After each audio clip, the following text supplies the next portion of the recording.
ABC's Monday Night Football. The Buffalo Bills versus the Houston Oilers. Brought to you by Ford and your Ford dealer. Have you driven a Ford lately? By Miller Genuine Draft. Cold filtered for that real draft taste. So get out of the old, get into the cold. By the new Twist and Shoot camcorder only from Hitachi.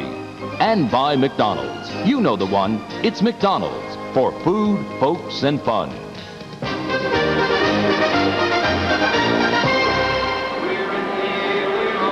The Astrodome in Houston, Texas. A sellout crowd on hand tonight. It'll be Love You Blue as the Houston Oilers go against the Buffalo Bills in a game that will impact on the lead in two divisions of the American Football Conference, the AFC East and the AFC Central. Hello again, everyone. I'm Frank Gifford along with Al Michaels and Dan Deerdorf. Happy you're with us for a game we think shapes up as a very good football game, matching the Houston Oilers and their wild run-and-shoot offense with quarterback Warren Moon on the verge of setting many NFL records. He's certainly going to take a shot at them, and the all-around efficient Buffalo Bills. And the Buffalo Bills, of course, are 9-1 coming into this game. They know what they have to do, as do the Houston Oilers. And in this wild year in the National Football League, the Oilers at 5-5 know if they win tonight, tie in the Central Division of the AFC with Pittsburgh and Cincinnati, while the Bills at 9-1. They know they have to win tonight to stay one game ahead of the Miami Dolphins. And it's been that kind of a year. It's been that kind of a day. Yesterday, upset all over the place. 5 of the 6 division leaders knocked out of tonight, and I know the Bills are hoping that does not take place and prevail again tonight. I think it's interesting, Frank, what the Buffalo Bills have done. They have established an 8-game winning streak and won 9 out of 10, about as quietly as a team can do it in the National Football League. There's a reason for it, because for several weeks, people have been looking at the Giants and the 49ers, wondering how long they could stay unbeaten. Looking at the Chicago Bears and how well they have played. And in the AFC, looking in particular at the Raiders and the Miami Dolphins and the way they have become resurgent. So while nobody was looking, here have come the Buffalo Bills to win 8 straight. The most critical part of their season, week 2. They lost to Miami 30-7. They were listless. The players were openly critical of Marv Levy. Fines were levied the next day. The team regrouped and they said, hey, we're not going to go through 1989 again. And they have been on a total roll since week 3 when they beat the Jets on a Monday night. But now comes the very tough part of the schedule. Tonight here in Houston, still to come, games against the Giants on the road and at home against Philadelphia and Miami. Tonight they face the Houston Oilers. I think it's a barometer just how good Buffalo is as they face Warren Moon and the run and shoot, the guy coming off a 5-touchdown performance last week against Cleveland, Dan. And it maybe could have been 6 or 7 touchdowns, Al. I mean, that's the way this Houston offense goes up and down the field. Moon having one of the best years any quarterback has ever had. Look at those 253 completion. Warren Moon has completed more passes than Jim Kelly of Buffalo has even attempted. Imagine that. 4 wide receivers for the Oilers could be the leading receiver for the Buffalo Bills. So if you like wide open football-filled skies, that's what we're going to have here at the Astrodome tonight. Now, what does the Houston Oilers team have to do defensively to win this ball game? Well, it's not going to be stop the pass. They're going to have to stop the run, because they're going to see Thurman Thomas coming at them over and over. And a big loss for the Oilers tonight. Their very talented nose tackle, Doug Smith, the guy who shore things up in the middle against the run, won't be able to play tonight. So here we go under the dome in Houston. Expanded 2 years ago. Capacity now is about 60,000 for football. It is sold out. The blackout has been lifted. And it's the Oilers and the Bills. The Bills, in a way, still trying to gain the respect of the public at large, because the Oilers come in favored by 3. Scott Norwood to kick off. And the kick is fielded up at the 9-yard line by Bernard Ford, who fumbled the opening kickoff last week against Cleveland, and that led to a Browns touchdown. The run and shoot under Jack Pardee and Warren Moon having a sensational season. He spent those 6 years in Canada with Edmonton, now in his 7th year here in Houston.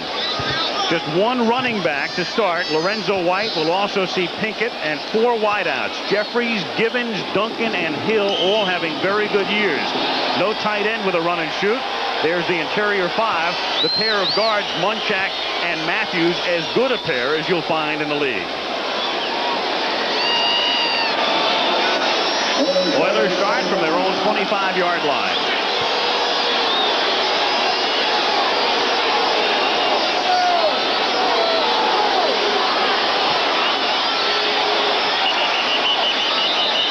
Whistle blowing the play dead before it starts. The clock got down to 0, and we've already got our first skirmish before we've even see a play from scrimmage. Boy, pretty tough to have a delay of game on the first play of the game. That is poor clock management at the least. Delay, 5 yards, still first down. Jim Tunney making the call. That's an awkward way to start a game, isn't it, Frank? Interesting, too. Marv Levy said one of the things we're going to try and do defensively is show Warren Moon a lot of different offensive fronts. I don't know whether Warren didn't like that front or not, but in any event, that is not a good way to begin a football game. Oilers have had a lot of trouble on their opening drives this season. In the 10 games, they've turned the ball over 6 times on their opening drive. First and 15, they set up a little screen to White, who has some blocking. Out past the 30, he has a first down, taking it to the 44-yard line. Well, they have the 4 wideouts, but they also have a couple of backs who can catch the ball in White and Pinkett. Not a bad play to have called, a screen. The defense for the Bills has 6 defensive backs. Shane Conlon, the 1 linebacker, and he had sprinted into coverage the other way, and it was wide open. So apparently the Bills are going to go with the 6 defensive backs. Conlon will be the linebacker, and Cornelius Bennett will be both a linebacker and a down lineman. You can see him there now, Frank, at the bottom, down in a defensive end stance. And Bruce Smith is standing up top. 3 receivers were set to the left, and here is White taking it to the 48 of Buffalo, where Leonard Smith makes the tackle. It's a gain of about 9. And let's take a look at this Buffalo defense. A basic 3-4, Seals, Wright, and Bruce Smith the man to watch. The linebackers, a great quartet, Bennett and Conlon, Bentley and Kelly. And the secondary, Jackson has been gimpy, bad ankle, but in there right now with Odoms. Hagee and Smith are the safeties, and if there's a familiar name missing, it's Mark Kelso, the free safety who's on injured reserve. They hope he's back next month. Second and inches at the 47. And it's White seeking the first down and getting it. As he moves to the 46-yard line, it's Jeff Wright, number 91, in on the stop. And so back-to-back first downs for the Oilers.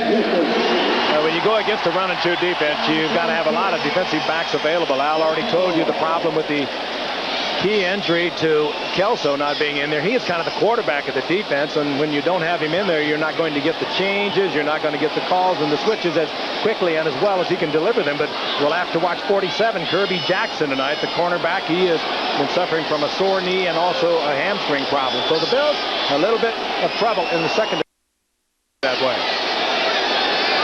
First down Oilers at the Buffalo 46.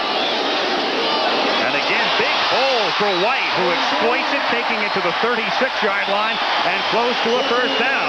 Leonard Smith and Cornelius Bennett converge on the tackle. Boy, the Bills that time are going to run a line stunt and stunt right out of the hole. Marcus Patton, a linebacker, was in there in a defensive line position, stunted all the way to the other side of the center, and Lorenzo White just has a huge aperture to get through. Looked like the same sort of aperture that Barry Sanders kept running through on Thanksgiving Day against Denver. As they humiliated the Bronco defense, and this is what you get out of that run and shoot. If you get past that initial line of scrimmage, that first wave, there's not another guy for another 10 yards. On 2nd and 1, Moon going deep, has a man open, touchdown, Hayward Jeffries.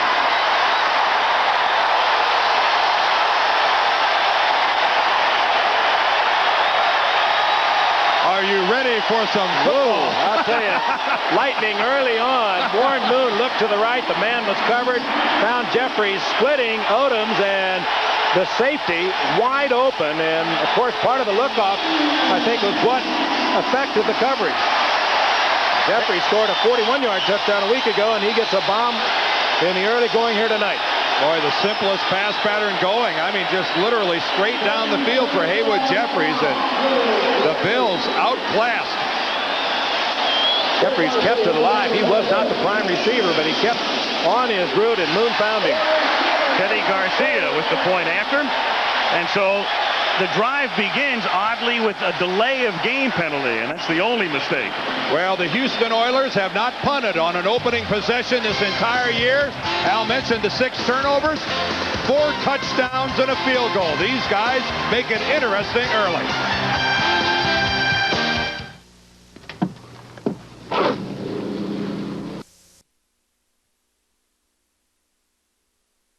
Right up where they leave off last week, and the Buffalo defense falls victim to the early drive. Moon 2 for 2 on the drive. 37-yard touchdown pass to Haywood Jeffries. 3:18 gone in the first quarter.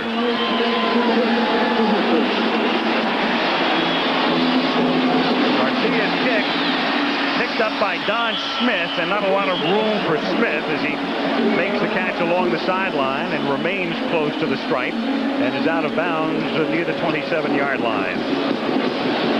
Opening drive, 74 yards. A juggernaut. 3:18. Boy, they really put themselves in a hole when they opened up with that delay of game penalty. Huh? You saw Hagee 22 and Odoms talking it over a moment ago. You saw Odoms there yell something to Hagee, who should have been deep in the hole, but he was frozen by Warren Moon.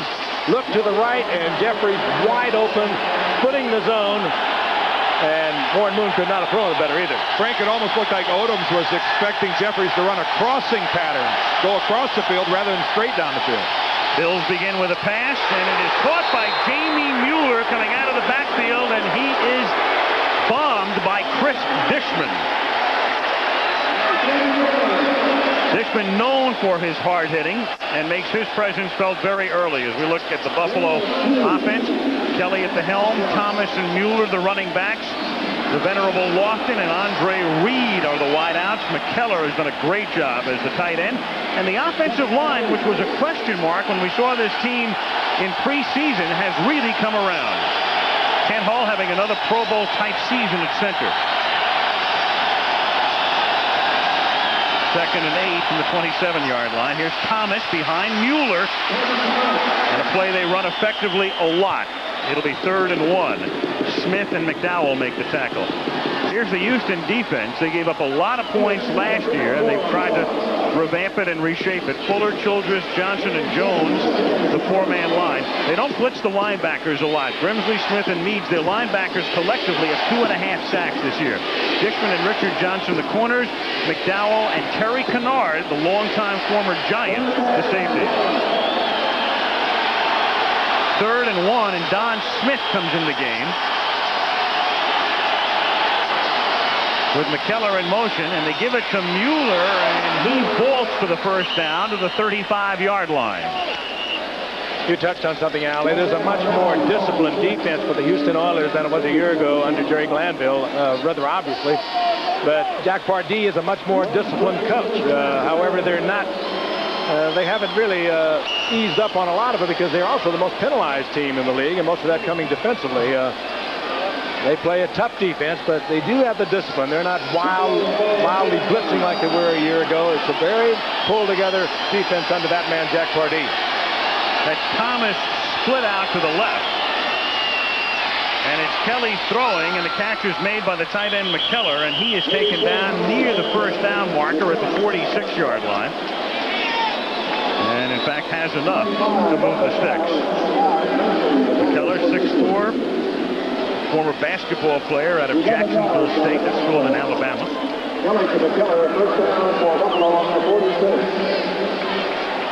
And he's become just another weapon for Jim Kelly to use because Metzelaars has been their tight end for several seasons. Effective blocker, but not much of a receiving threat. McKellar gives him that extra dimension. Thomas for a gain of 1 to the 47-yard line. Al Smith makes the tackle. He's their leading tackler along with Bubba McDowell. You know, McKellar has a dilemma here. Players come out before warm-ups officially begin, and they like to talk to their counterpart on the other team. Some of the guards like to talk to the other guards. And who's Keith McKellar going to talk to for the Houston Oilers? They don't even have a tight end on their spot. He just wanders around aimlessly out there during warm-ups, bumping looking into for a friend. Yeah. Or as Walt Corey, the defensive coordinator of the Bills, would tell you, he would go over and talk to one of those little flies that they use for receivers. 2nd and 9 from the 47-yard line. Kelly fires over the middle, and a nice catch made by Andre Reed, who was blanketed by Dishman.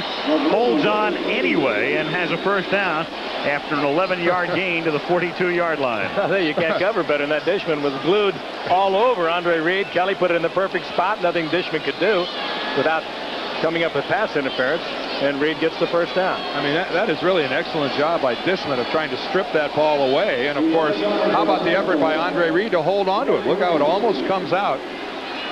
Great upper body strength by Andre Reed, a very strong, very physical receiver. And there's Chris Dishman already in this ball game from the opening hit on Jamie Mueller. 42-yard line, Thurman Thomas to the 40. Gain of about 2. John Grimsley, the outside linebacker, makes the stop. Well, next week, of course, we will be at Candlestick Park in San Francisco. Each team naturally losing yesterday, but both come in with a mark of 10-1. Next week at Candlestick is the Giants with Phil Simms, the 49ers and Joe Montana, 9 o'clock Eastern time. Can't tell you how many people asked if we were disappointed about that. Certainly we were. We would have loved to have had an undefeated game going, but there's so much on the line. We're still looking forward to it. Still the best game of the regular season by far. 2nd and 9. Kelly. And whoa, that's got to come out. Is there a flag? Yes, there is. Johnson getting the piggyback ride. James Lofton. In case the officials were not looking, Lofton was going to make certain they were able to come up with the call. Johnson all over his back. I think we have highlight film material. Steve Sable at NFL Films already sending for this film. It's fairly obvious. The left arm and interference. Richard Johnson all over. Number 23, first down. And James Lofton showing a little strength of his own here as he just takes Richard Johnson for a little ride. Now, if he would have just flipped him over, put him down for the 3 count, he had a nice pin. Yeah, you know, somebody playing James Lofton that close. Taking him up to bed or read him a bedtime story. Great look. I'll tell you, if you play Lofton that close and a man for man as they were a moment ago, you're going to see him on some kind of a move to the outside and a deep pattern. He still has the speed even at age 34. 1st and 10. Buffalo at the 29. Oilers lead 7-0. Thomas. And Thomas finds that hole and moves to the 19-yard line as Bubba McDowell makes the stop. It's close to a first down as they take a look, and it, I believe, is. And now Jim Tunney is saying, hold on a second. There you can see Thurman Thomas, 2nd in the NFL with those 900 yards. What, Al? Marion Butts is number 1, but he's got, what, 2 games in hand? Before this game started, and it's going to be a first down. Before the game started, Butts had the lead over Thomas by 95 yards, but as Dan said, San Diego's played 2 more games. One because they played yesterday and Buffalo hasn't this week, and the other because San Diego does not have did not have its bye yet. That's still to come. It is 2nd down as Thomas carries to the 15-yard line, and they pick up the first down to keep the drive alive. Frank, both of these teams in their respective drives have had a 2nd and 6 inches, and both of them have elected to just slam it in over a guard and pick up the first down. I hate that. It's interesting contrast in the 2 offenses, too. The Bills were down there, boom, boom, boom, boom, boom, hit with the big one, and rather the Oilers did, and now here come the Bills using up the clock, and this is what we thought they would do with the run and with the short pass. Interesting contrast. These very conservative offense and the wild open offense of the Houston Oilers. Buffalo with 5 first downs on this drive. Here's Thomas behind Mueller. Out of bounds he goes at the 14-yard line. Grimsley will get credit for the tackle. Clock is stopped with 5:18 to go in the opening quarter. Houston on top 7-0. Dishman limping a little bit. Chris Dishman really slow getting back to the Oiler huddle. He looked like he pulled a little something as he went out of bounds. It's going to be interesting to see if he stays in it. And if one of the Bill coaches upstairs did notice that we've got a lame corner out here. They seldom miss it. Yeah, he's noticeably limping as he comes out here to cover Lofton. Right here at the bottom of the screen. 2nd and 8. And we'll see if Kelly has picked it up. Kelly instead goes over the middle to Reed on a crossing pattern. Flag goes down. Reed is tackled at the 8, and I think we've got a face mask coming up.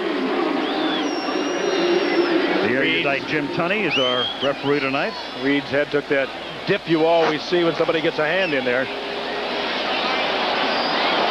Well, that's a great pass pattern. Andre Reed coming in from the outside and floating in underneath. Excellent pattern by Buffalo. 5 yards face mask, number 27.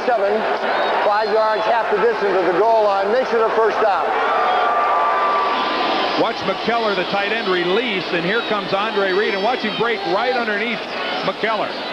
You seldom see two receivers that close to one another, but Frank, that was set up all the way, and of course, McKellar's a pretty good size pick out there. Battleship leading the way for a destroyer. There you can see the face mask. Inadvertent. And here's where Buffalo is really strong statistically. They move so well inside the 5. And here's also where they love to go to Butch Roll, number 87, who they put in at tight end and have thrown 8 consecutive touchdown passes in 4 years to him. Mueller takes the ball to the 1. It's becoming less and less of a secret, but every time Buffalo gets down deep, number 87 comes in. They've thrown the ball to him 8 times in 4 years for 8 touchdowns. Bills inside the 5 have only failed once to get into the end zone last year, and this year they've been perfect. That's excellent. I mean, that is absolutely excellent. It usually tells you a lot about their offensive line when you say, Dan, yes, who's ruling it down there. Yep. You're exactly right, Frank. 2nd and goal. McKellar goes in motion. Smith. No signal yet. And the Bills, as you can see, time being given by Metzelars over to the bench. They are that much short of the goal line. 3rd down. Frank, this is really where the loss of Doug Smith really hurts the Oilers. I know you were talking to him yesterday about his bad back, but he's the guy that anchors that defensive line, especially here in a goal line situation. Oh, he was in misery last night. He's the big 300-pounder that ordinarily would be in there right in the middle. And he just was in tears last night with the pain that he just couldn't go tonight. 3rd and goal. Smith is the tailback. Mueller the fullback. McKellar goes in motion. It's Don Smith, and Smith gets turned back short of the goal line by Bubba McDowell. Boy, Frank, I don't know about you, but I'm not a big fan of the I formation that close to the goal line because you put your back so far from the line of scrimmage that he's able to get caught off the corner. And that's exactly what happened that time to Don Smith. It takes so long to get there. Look at the eye. You see how it takes so long to get him to the ball. Getting the ball to him that Bubba McDowell was able to slice all the way off the corner and get in on the play. So it's 4th and goal. The Bills will go for it on the game's first critical decision. It's the play fake. Kelly throws into the end zone, and it's caught by Metzelars for a touchdown. So instead of going to Roll, and again we say it, it's no secret anymore, with Roll having scored 8 touchdowns, another new little trick in the Buffalo playbook, they find Metzelars instead, who came into the game having caught only 6 passes all season. Only inches to go, and Houston bought the play action all the way. It's not often, Frank, a guy catches a touchdown pass who's down in a 4-point stance. But there's Metzelars all the way to the left of your screen, down on all 4s like he's going to root that linebacker out of there. Does a little leapfrog and gets a touchdown reception. Scott Norwood for the extra point to tie it. Metzelars has become the 17th different Bill to score a touchdown this season. Is this not Bills football, too? That drive covering so much time off the clock and winds up with a 7 points. Keep the Houston offense off the field, and that's what they did.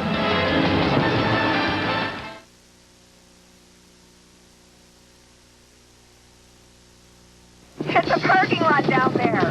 Ford trucks not only have durable automatic transmissions, there's one designed for smoother shifting and significantly better fuel economy. One of the most advanced electronic automatic transmissions ever made. Ford trucks, the best never ends.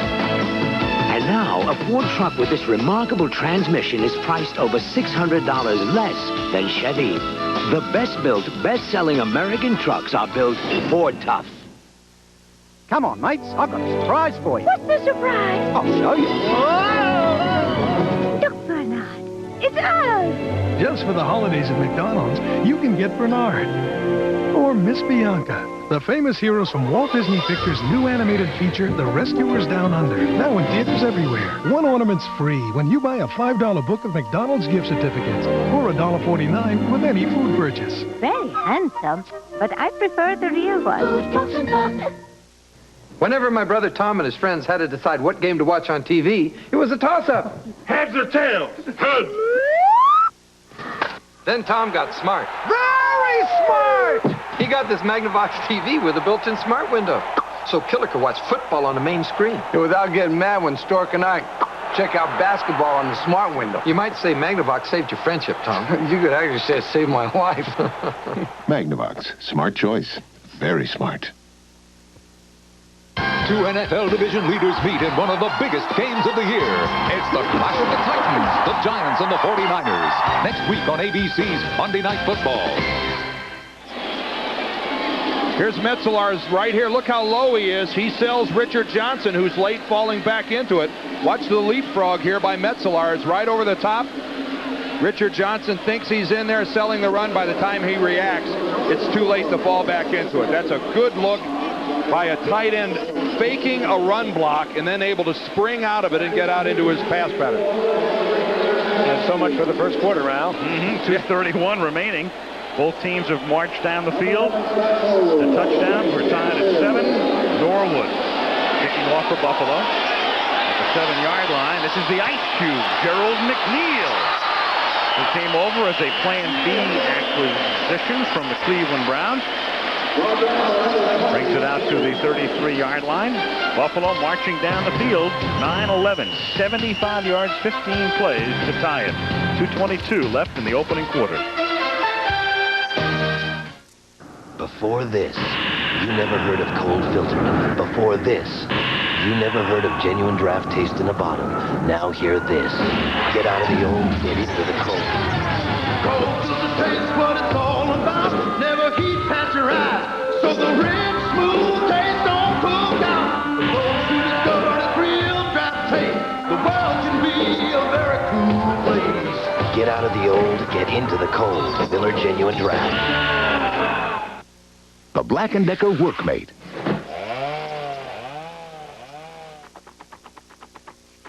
About all it can't help you do is clean up. But at least it gets out of your way, and it's a powerful gift idea. Some people think it's a great idea for you to buy a second-rate antifreeze. Not all antifreeze is the same. Nothing beats Presto. And that's something you might appreciate down the road.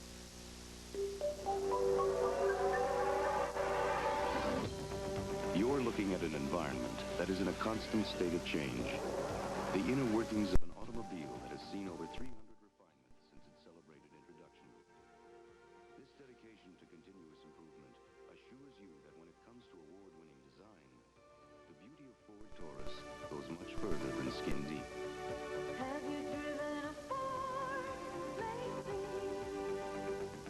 For 4 points, which of these memorable TV kisses lasted longest? Alan Thicke invites you to test your TV IQ. Take the tube test.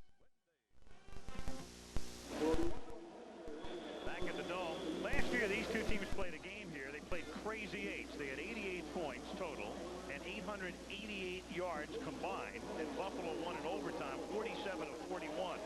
And we're off to that kind of a start tonight. Already 149 yards total with 2:22 to play. Was it that last game, the Andre Reed show? Yes, it was. Spectacular game for the Buffalo wideout.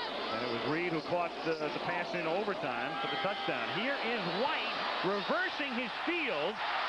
And White takes it out to the 43-yard line. And they talk about getting Alan Pinkett into the game more because he's more elusive. White more the straight-ahead type, but you'd never know it from that play.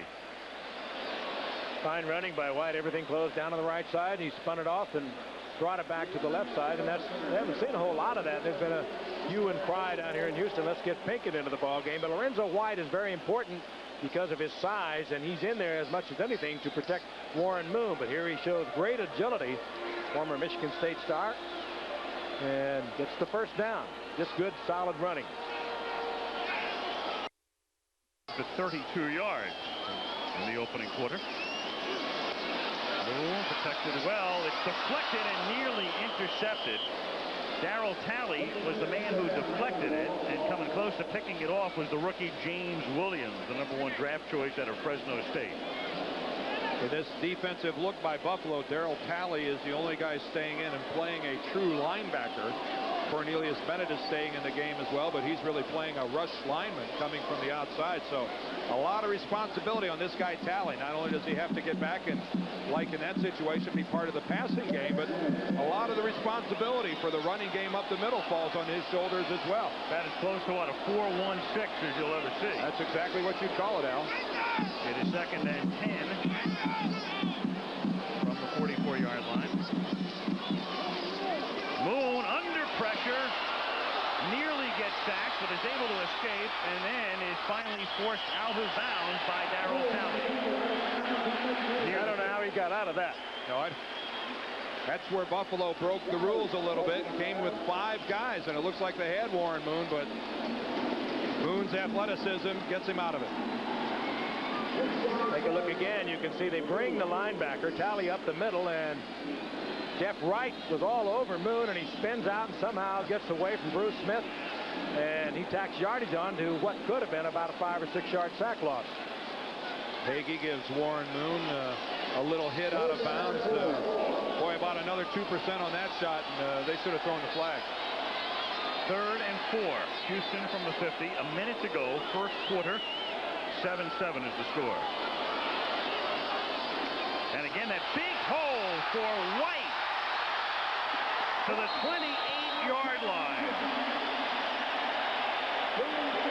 Gain of 22 for White, and that's the longest run of the season for any Oiler.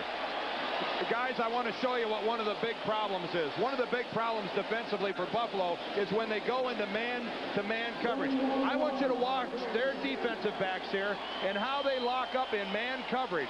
And how the run and folds, these guys are totally out of the play.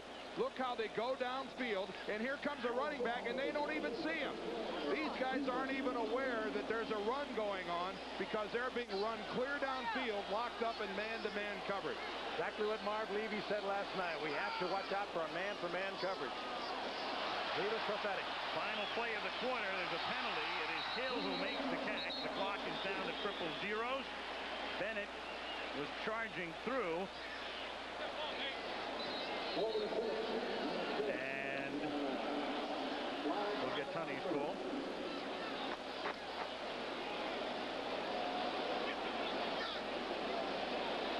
It is an offside against Buffalo. Now, under the rules, the quarter can be extended on a defensive foul. The first and the third quarter can be extended. The option belongs to the other team. And now Tunney's going to check it out. It doesn't mean a lot in a dome. Where it means a lot is in outdoor stadiums. Offside defense, the penalty is accepted. It'll be 1st down and 5. We're at the end of the quarter. And they figure, what the heck, they'll just change sides. But that does come into play if you're playing outside in December. You're right. End of the first quarter. Good quarter. Great start. 7-7. Back we come after this commercial and a word from our ABC station. Get away from it all in the new Explorer from Ford. If you're looking for 4 doors and more interior room than any vehicle in its class, if you want 4-liter power and push-button 4-wheel drive in the best-selling vehicle in its class, if the only thing you want to leave behind is the city, your Explorer is ready. Have you driven a Ford lately? To make wrenching fast and easy, you can either do this or get this, the Skill Wrench Cordless Power Wrench. It's revolutionary.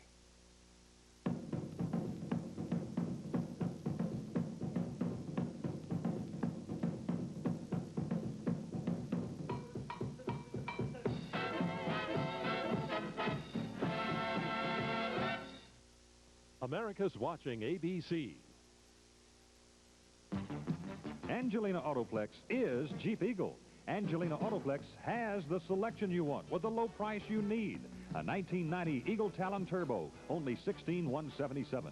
A 90 model Jeep Cherokee 4-wheel drive, just $14,912. A 1990 Jeep Wrangler 4x4, just $12,508. Yes, Angelina Autoplex can deliver. We want to be your dealer. See Angelina Autoplex. A cooler forecast tonight after the football game.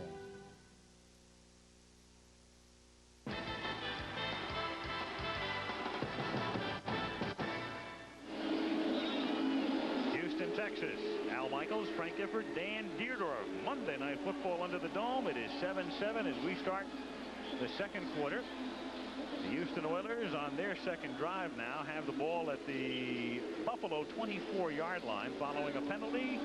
It'll be 1st and 5. Jack Pardee took over when Jerry Glanville fired / resigned last January. Pardee had been coaching at the University of Houston, so simply came across town. 1st and 5 from the 24-yard line. Moon. A lot of time and a wide open Gibbons and a 1st and goal at the 2.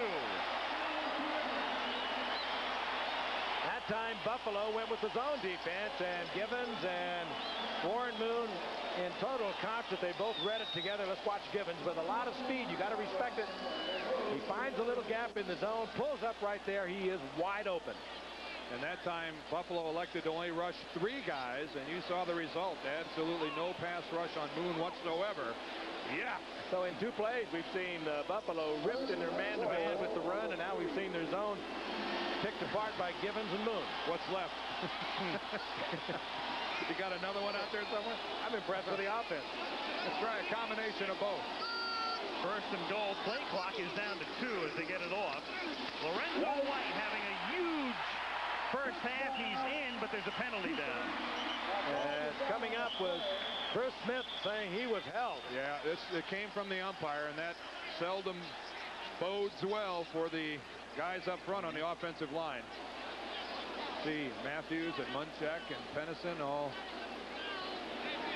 Bruce Smith doing a little amateur officiating. He's already got this under control. And tempers run hot. And a few other things as well. Are you ready? Yep.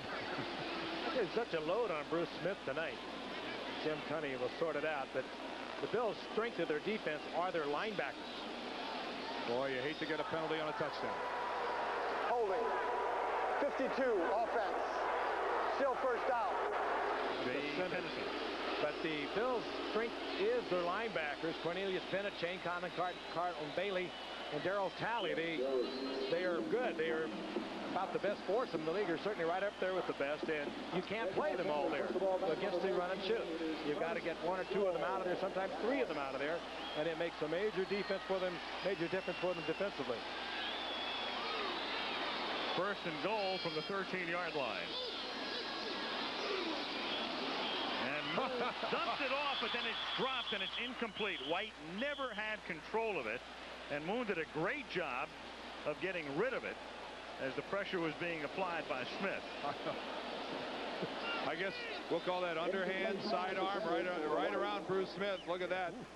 Boy, a perfect delivery, and Lorenzo just swings that head upfield before he tucks it away. He might have been as surprised as Bruce Smith. Oh, he was able to get it off. In the end zone for a touchdown and called back. Critical holding penalty on Pennison. And Houston not noted for getting it into the end zone, period, inside the 20. That's been their bugaboo this season until last week anyway. When Moon threw 5 touchdown passes. 2nd and goal. Draw. White inside the 10. Inside the 5 and takes it down to the 3. They're just about back to the original line of scrimmage. Talley makes the stop, and it will be 3rd and goal. I say this is the perfect time to go to the tight end. Oh, wait a minute. They don't have a tight end.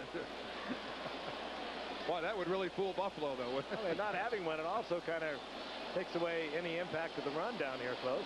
Look at Tony Jones. Put him at tight end. All 139 pounds of him. It is 3rd and goal on the 3.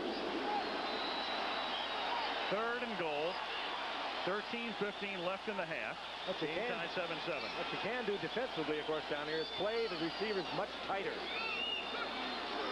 3 receivers to the right, and Moon has to come back to the left, and Moon gets taken down by Smith at the 8-yard line. And so the Oilers, as they've been prone to do this season, bogged down deep in enemy territory. That's one of the reasons, the defender plays so much more loosely at midfield, but when you get down towards the goal line, get inside that 20, that defender moves up and plays it so much tighter. And here's Bruce Smith. He never gives up on a play. He's got great quickness.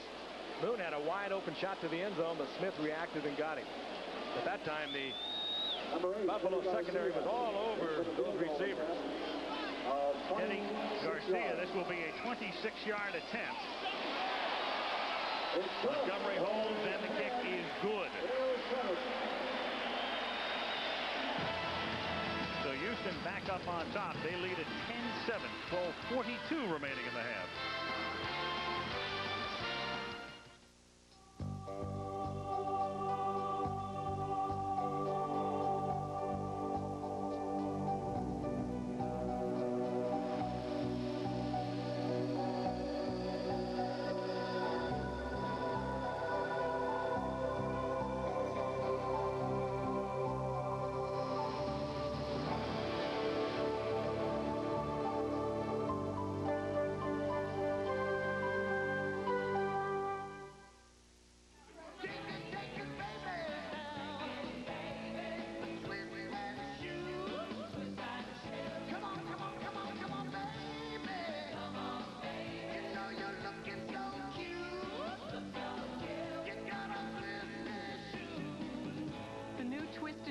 Hitachi, it's the world's thinnest camcorder. Just twist it on and it's ready to shoot. The Twist and Shoot camcorder, only from Hitachi. What do I know about the holidays? Lights. Lights. Camera. Camera. Action. Ever-ready Energizer batteries are only 99 cents after rebate, and the Sharp full-function solar calculator is only $5.88. Ace is a holiday place for me. Let me tell you. What do you think? How can Americans save 7.5 million gallons of gasoline a day? Carpool. And it can save you hundreds of dollars a year. Let's put our energy into saving it.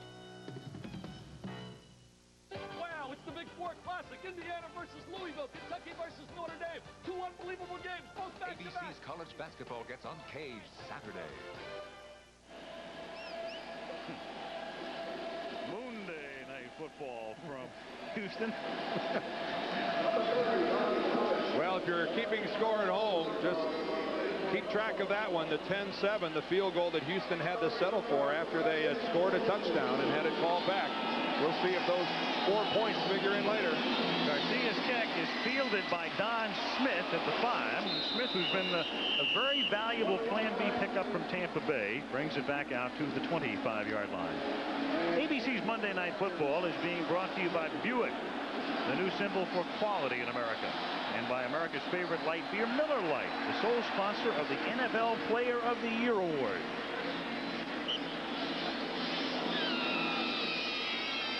First down for the Buffalo Bills at their own 25-yard line. They have the ball for the second time in the game. Houston leads 10-7. Kelly. Protection breaks down, and he gets sacked at the 19 by Sean Jones, who leads the Oilers in sacks. He now has 7.5 this season. Boy, a nice upfield move by Sean, and then he jumps back to the inside.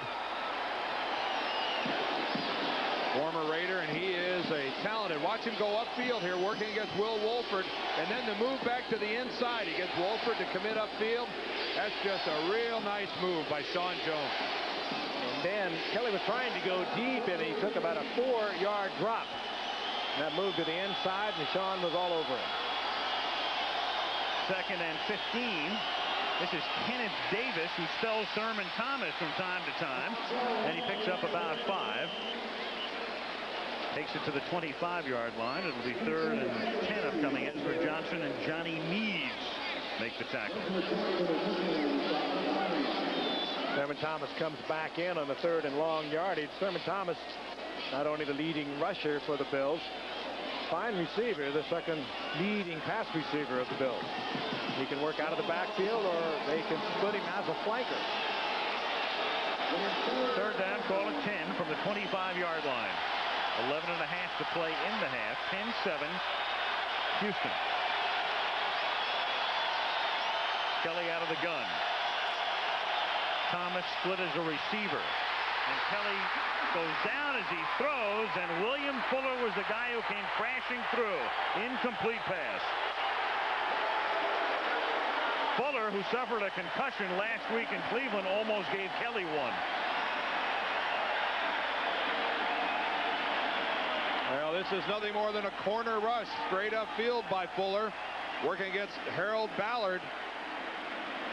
Ballard, rather. He might change his name to Harold after that. Fuller around the corner, and boy, what a shot he puts on Kelly. And you can see Jim follows through with the forward motion after Fuller actually hits the ball. That's very close to being a fumble. Good strength there by Kelly getting rid of it. Rick Tootin's kick taken at the 37 by the Ice Cube, Gerald McNeil. And the one-time Brown, who decided to come home. He's from this area and signed with the Oilers. Takes it back to the 45-yard line. Tootin upset with his kick, a low liner. Look at this again. Here comes Fuller against Ballard. Was Kelly's arm going forward? Yeah, if you're the official, you've got to rule that that's an incomplete forward pass. Good effort there by Fuller. Introducing the American Beauty. It took vision and courage to bring it to you. It took a policy of unceasing devotion to quality. A revolution in the way its V6 engine and electronic transmission worked together with Dynaride to make it the smoothest Buick ever built. The completely new 1991 Park Avenue and Park Avenue Ultra. They're beauties, all right. American beauties. From Buick, the new symbol for quality in America and beyond.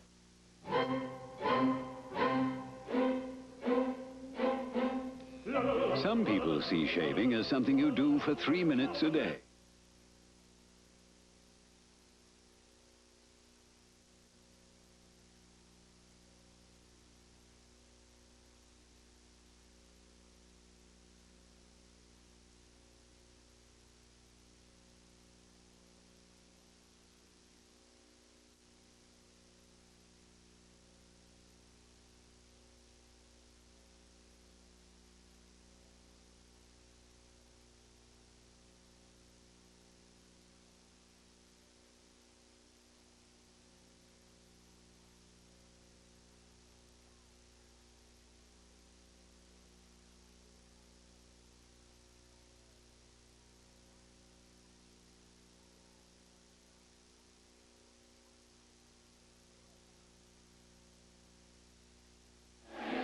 Kelly, who saw that drive come up short, going over things with Frank Reich, the man who backed him up so capably last year when Kelly was injured. Reich came off the bench and led them to 3 straight wins. And if you could read his lips, it almost looked like he said to Reich, and I'm sure he did, what happened on that last play. Well, after being hit 2 out of 3 times, maybe he was asking Frank if he'd like a shot at it. Be my guest, huh? Want a series or 2 out there? Go ahead. Here are the Oilers at their own 46, ahead by 3. Moon hits Drew Hill, the longtime Oiler and former Ram, a guy who's been around so long. He was with the Rams when they went to the Super Bowl after the '79 season. It is such a simple game plan for the Oilers. It is really just hold on to the football. If they've had a problem, it's been with dropped passes because, Frank, they've got somebody open on virtually every play. And they have the perfect orchestra leader, if you will, in Warren Moon. He reads this defense about as good as you could ever want anyone to do it. And he is in total control out there. He is telling them exactly where he's going to go right now as he looks over that defense. 1st and 10 at the Buffalo 43. White. Big night for White continues. He takes it to the 37. Bennett makes the tackle. White's already gained 70 yards tonight. That's the most yardage gained by any Oiler back, going back to last December for an entire game.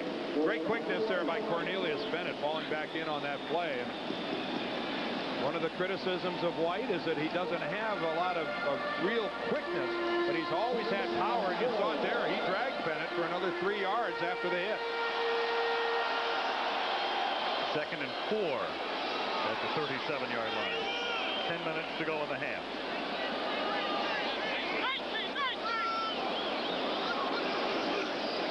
Little option, and it's White, and he can't cover it, and there the white-shirted Bill.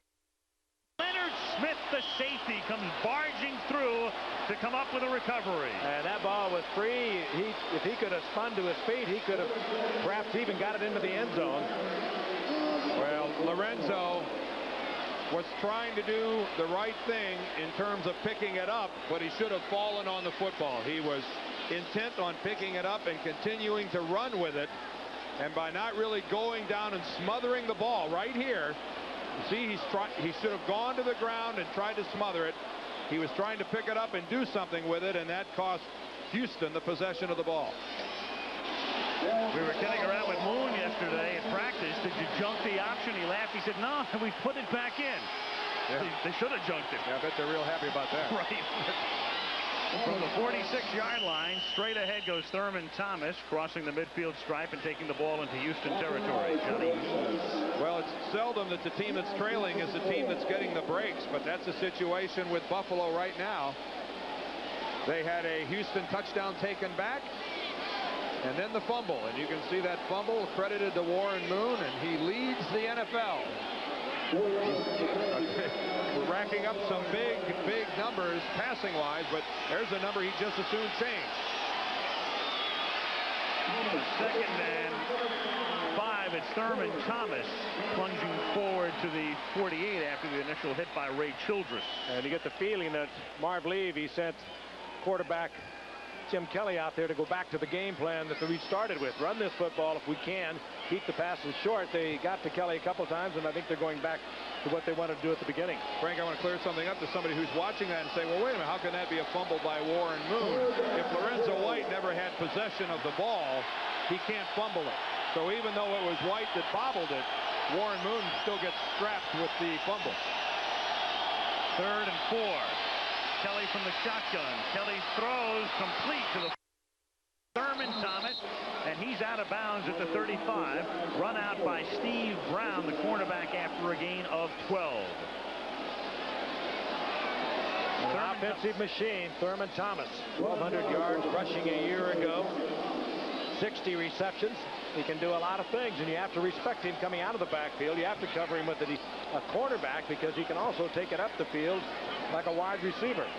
They led the league last year in yards from scrimmage. That's rushing and receiving yardage. And right now he will very shortly move past Barry Sanders, who was 33 yards ahead of him in that category coming into play tonight. First down from the 35-yard line. Kelly deep over the middle, and it is picked off at the 5-yard line by Terry Kennard. And the former Giant brings it all the way back to the 32-yard line. Oh, great run back. Oh, yeah. What an effort by Kennard. That's sensational. And a pass that Kelly should never have thrown. Boy, how many times have you seen a guy that intercepts a ball like that and then just said, oh, what the heck, I'm just going to step out of bounds. What a fine effort by Terry Kennard. As Kelly, the linebacker, was deep on the coverage, and Kennard just laying back, intended there for McKellar. And then Kennard looks the field over, gets away from one tackler, and then puts on a nifty return out to the 33. You know, I love coming to the park with their major.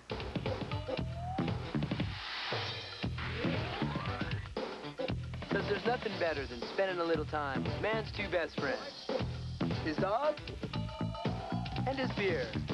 Miller Lite, the less filling beer that really tastes great. What's this? That's mine. Bad doggy. Miller Lite, where less filling really tastes great.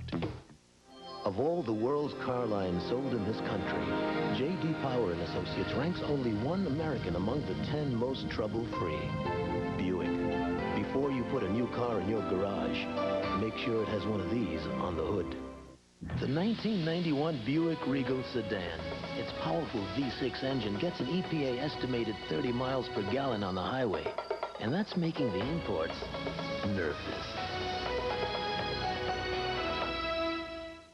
You know, Ace is a place for all kinds of holiday stuff. Stuff? From the tree and all the trimmings Oh, we to have the right stuff to put under it. This Ace Ultra Brute flashlight with alkaline batteries, only $366, and a Polaroid high-grade video 3-pack, just $888. When it's time for ho-ho-ho, Ace is the place for me.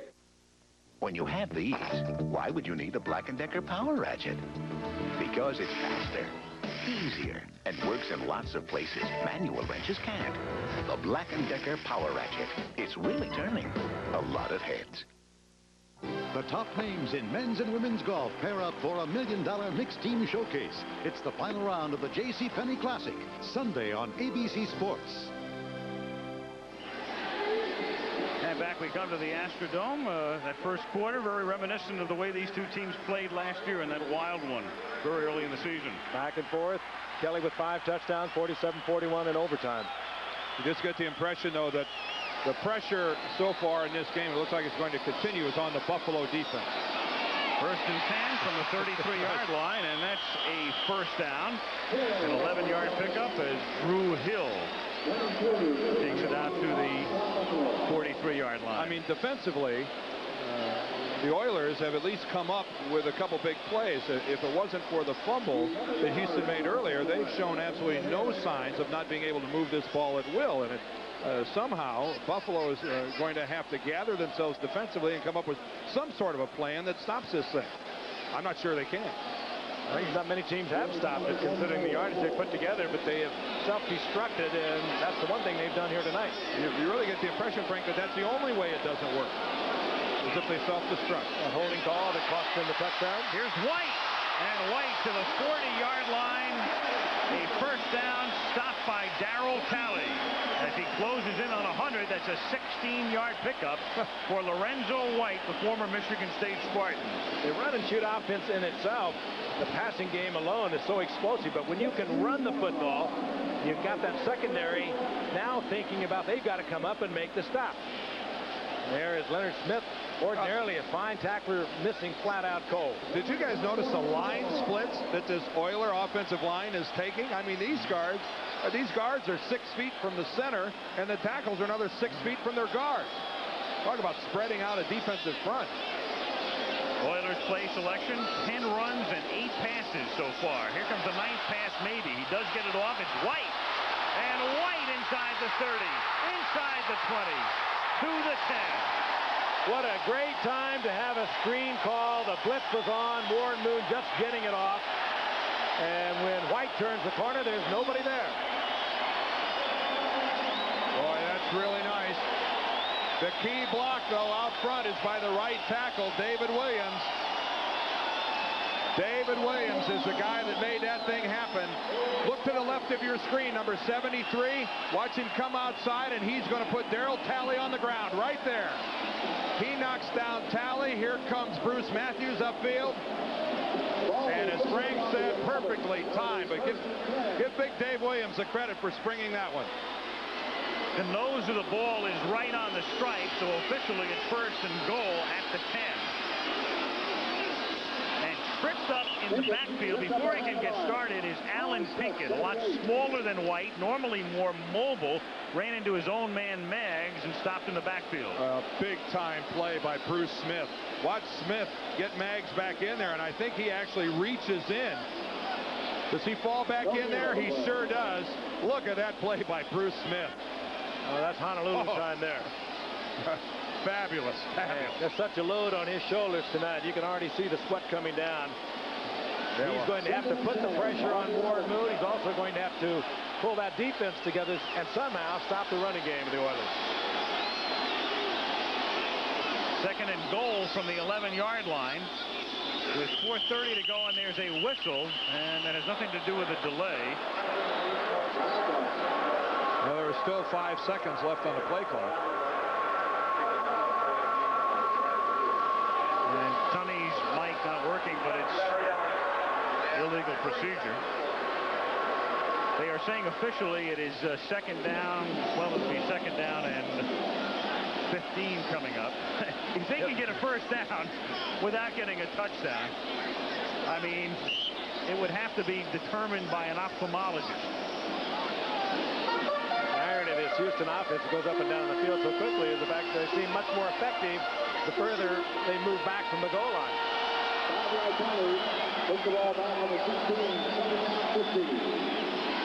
Second down, and trust me, in effect, goal from the 16-yard line. Reverse, Tony Jones. Get going, and it's Smith reaching out. There aren't many people capable of an athletic move like Bruce Smith just made right there. A man trying to cut him, and instead of going down, he's able to jump back. And just watch this. This can't be done by many people. Back to the inside, upfield, senses the cut. Doesn't go down, jumps back to the inside, and knocks down Tony Jones. Take my word for it. It can't be done. Two great plays in a row. Reach out and touch someone. Third down is Warren Moon. Is protected well. Goes to the end zone. No! Drew Hill couldn't catch it. Poole was there to cover. David Poole. So it's fourth down, and Houston will have to settle for a field goal attempt.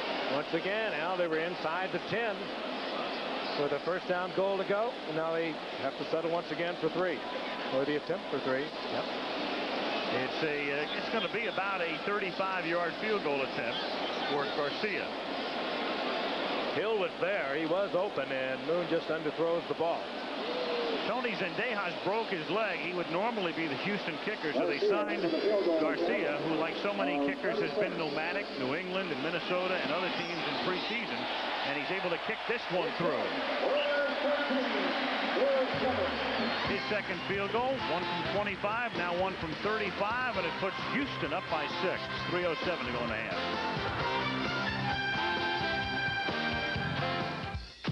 AT&T, the right choice. The first punt return touchdown in a Monday Night Football game was turned in by Johnny Rowland of the Cardinals. But who holds the record for the longest punt return in a Monday night game? Dennis McKinnon of the Bears, JoJo Townsell of the Jets, or John Taylor of the 49ers? Which would you choose? Our bike business has never been better. So one day we just looked at each other and knew it was time to go public. Your auditor gives us an accurate picture of your capital needs. When are we going to hear? It takes time. Off to New York, guys.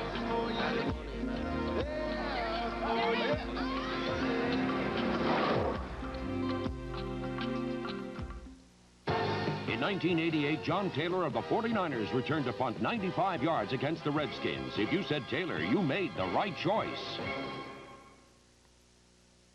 The 1991 Buick Regal sedan. It's going places. Regal features 4-wheel disc brakes and an available 3800 V6 engine. Leather seating areas, concert sound, and anti-lock brakes are also available. Regal is going places in comfort with the spaciousness and Buick quality that gives its competitors fits. The new world-class 4-door Regal from Buick, the new symbol for quality in America and beyond. You may have had problems with home improvement contractors, but this one would be your worst nightmare. I paid this guy to destroy my house. Watch Primetime Thursday. We've got basketball for you. Doubleheader at 1:30 Eastern time on Saturday from the Hoosier Dome. It's Indiana, and they'll come home from Maui, where they lost last night to Syracuse, taking on Louisville. Notre Dame meets Kentucky in the other one. Garcia's kick goes out of bounds, and the message from Garcia this time elicits a flag. Yeah, he says just take it on to 35, and I'm sure that's what Buffalo will elect to do. And the Bills will have a first down at their own 35-yard line with 3:02 remaining in the opening half in the Dome. 13-7 Oilers. Man, look at him sweat. If you can have one great car in your life, this is it. A completely new 1991 Buick Park Avenue Ultra. To ride in it is to glory in the details, For example, driver and front passenger are now able to select separate temperatures. The available speaker system is so good, it is aptly called concert sound. There are over 1,400 refinements in this American beauty. Come see it and start counting. From Buick, the new symbol for quality in America and beyond. Come on, mates. I've got a surprise for you. What's the surprise? I'll show you. Look, Bernard. It's us. Just for the holidays at McDonald's, you can get Bernard. Or Miss Bianca, the famous heroes from Walt Disney Pictures' new animated feature, The Rescuers Down Under. Now in theaters everywhere. One ornament's free when you buy a $5 book of McDonald's gift certificates, or $1.49 with any food purchase. Very handsome, but I prefer the real one. You know, I love coming to the park with their major.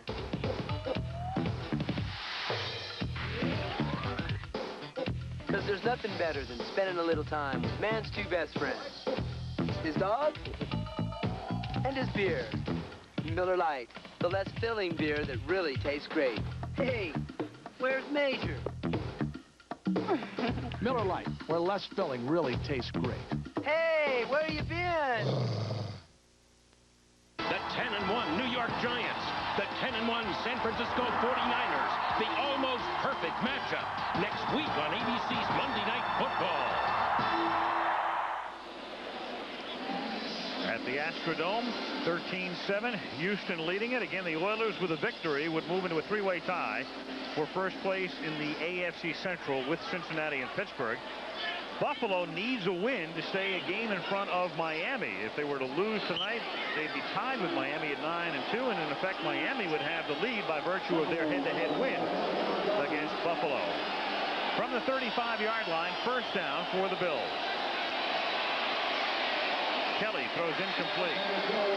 Intended for Don Smith. The other thing we should point out tonight, if the Bills win this game, they will clinch a playoff spot. They will not, of course, clinch the division. They will clinch at least a wild card berth. And in the NFC, the Giants have already clinched at least a wild card berth, not the division. They'll take on San Francisco next week. Here's the pass over the middle, out to midfield. It's caught by Thurman Thomas for a first down. And the Bills going with a no-huddle offense. Well, here they go. Reminiscent of Cincinnati, calling everything right up by the line of scrimmage. 2:39 to go in the half as Kelly retreats, and was Thomas interfered with? Yes, he was. Oh, absolutely. And it came late, but Dishman was all over it. Yep. Little doubt. Same pattern that Thurman Thomas caught a moment ago, coming across the middle. This time Dishman grabbed it. Defense, number 28, first down. No attempt to play the football. Chris Dishman just going in and tackling Thurman Thomas. If you're going to be that close, you better be making some sort of an effort at the football. That's going to bring the flag every time. First and 10 from the 44.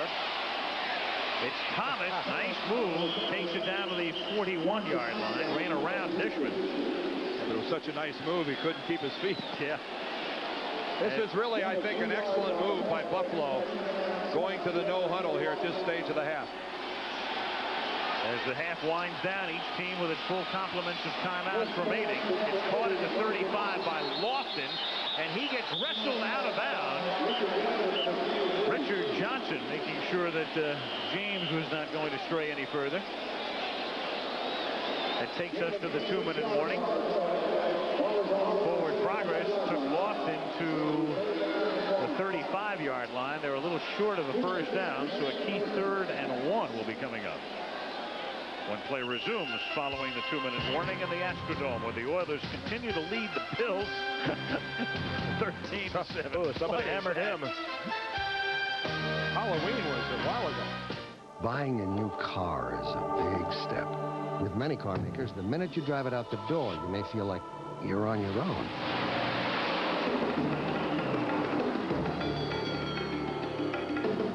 But at Oldsmobile, you're covered by the Oldsmobile Edge, the most comprehensive owner satisfaction program in the industry. Standard on every new Oldsmobile. We're with you every step of the way. It's a new generation of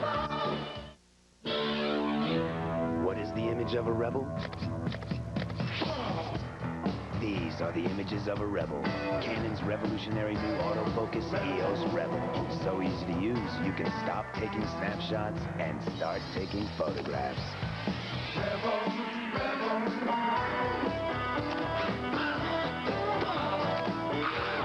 Image is everything. EOS Rebel from Canon. So advanced, it's simple.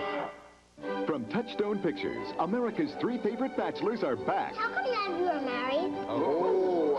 They're having the time of their lives. What are you doing in there? Hi. And they're working hard at staying single. Oh, kiss me. There's something I have to tell you. I'm impotent. Oh, I find that so charming in a man. 3 men and a little lady. We must control ourselves. Oh, shut up and take me. Rated PG. Now playing at a theater near you. Check newspapers for showtimes. Obviously, Revlon has begun its Christmas advertising season. Mitch Perrott is the new cover girl. Now, if you had to pick a vocation for Mitch here after football, what do you think it might be? Phantom of the Opera. Now, how about a little, well, close. It's a lot of acting. How about professional wrestling? That's what Mitch would like to be at the conclusion of his football career, which, if he keeps dressing up like that on the sidelines, might be sooner than he might think. Unusual man in the media guide. He lists his hobby as house cleaning. Yeah, it's well, I know some girls that would never list that. On 3rd and 1, it is Kenneth Davis who takes the ball to the 31-yard line. He is stopped by Al Smith and Richard Johnson, and it's a first down for Buffalo, and they don't want to waste a timeout here. They have all 3. Clock continues to run, 1:41, 1:40 and counting. You haven't watched Jim Kelly much. He's very good at managing the clock with the 2-minute game. And he hits Reed over the middle, and Andre Reed takes it to the 18-yard line, and a Buffalo first down. Stopped by Brown. Andre Reed is the perfect receiver for a crossing pattern because of that exceptional upper body strength he has.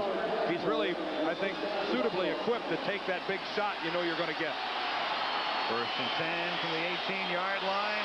Wide open is Andre Reed. How did Andre Reed ever get that open? I don't think that Andre Reed thought he was that open. He turned around, and I think he thought he was going to get popped. He went almost to his knees and then was able to move it inside the 10, but he was wide open. Usually, in this situation, you can throw the ball in the middle when you can't throw it outside. First and goal from the 7.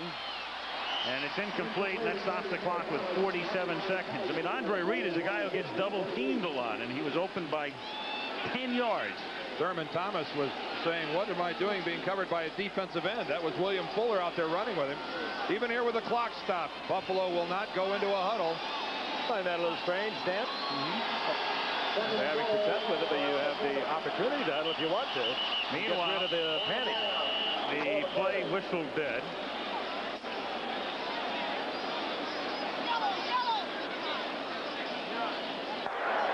False start, number 79, 75 and 69, 2 men. It'll still be second. I think Jim Kelly would have been better advised had he gone into the huddle and calmed things down a little bit as it was. Well, they're moving on the line of scrimmage. They called both Ballard and Wolford, the 2 tackles, for a false start. Please reset the clock. Please reset the clock. 47 seconds. 4-7, please. They're asking for 1 second to be put back on the clock, and there it is. Jim Dunn is getting a little picky here, isn't he? Hey, you got to like a referee, though, that says please, right? Good example to the youth of America. He said please and thank you kind of guy. Second and goal from the 13-yard line. That's Reed coming in motion to the inside. Kelly throwing to the back of the end zone, and it's a touchdown, and again it's Keith McKellar. Kelly put the pressure on with the run, and he spotted McKellar at the back of the end zone, hung it up high, and McKellar went way up and comes down with it. So it's McKellar for 1 touchdown and Metzelaars for the other tonight, and Buffalo has a chance to take the lead. And you can see Dishman limping off there from behind. Here comes McKellar from the left of your screen, moving towards the right. He stops, makes a move back to the left, but he stays with it, and that's just a wonderful throw by Jim Kelly and a fine catch. And Dishman continuing to limp. You have to wonder if he's going to make it to the end of this game. Got Norwood to kick it. And Buffalo takes the lead. And Norwood is down. Norwood on the turf at the 8-yard line, slow and rising. And Tunney checking him out. That appears none the worse for wear after an initial scare for Marv Levy.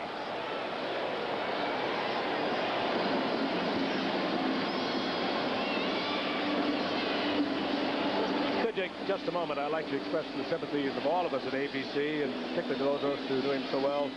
Howard Cosell and his family this past week. His wife Emmy passed away, and we know how close they were and how long, a wonderful relationship they had. And for all of us who are close to Howard, I want him to know how deeply we feel for him and his family. Shared so many wonderful nights here in the Astrodome. 1978, an incredible football game. 35-30 Houston winning it with Earl Campbell going for a couple hundred yards, and Bob Greasy having one of the great career nights.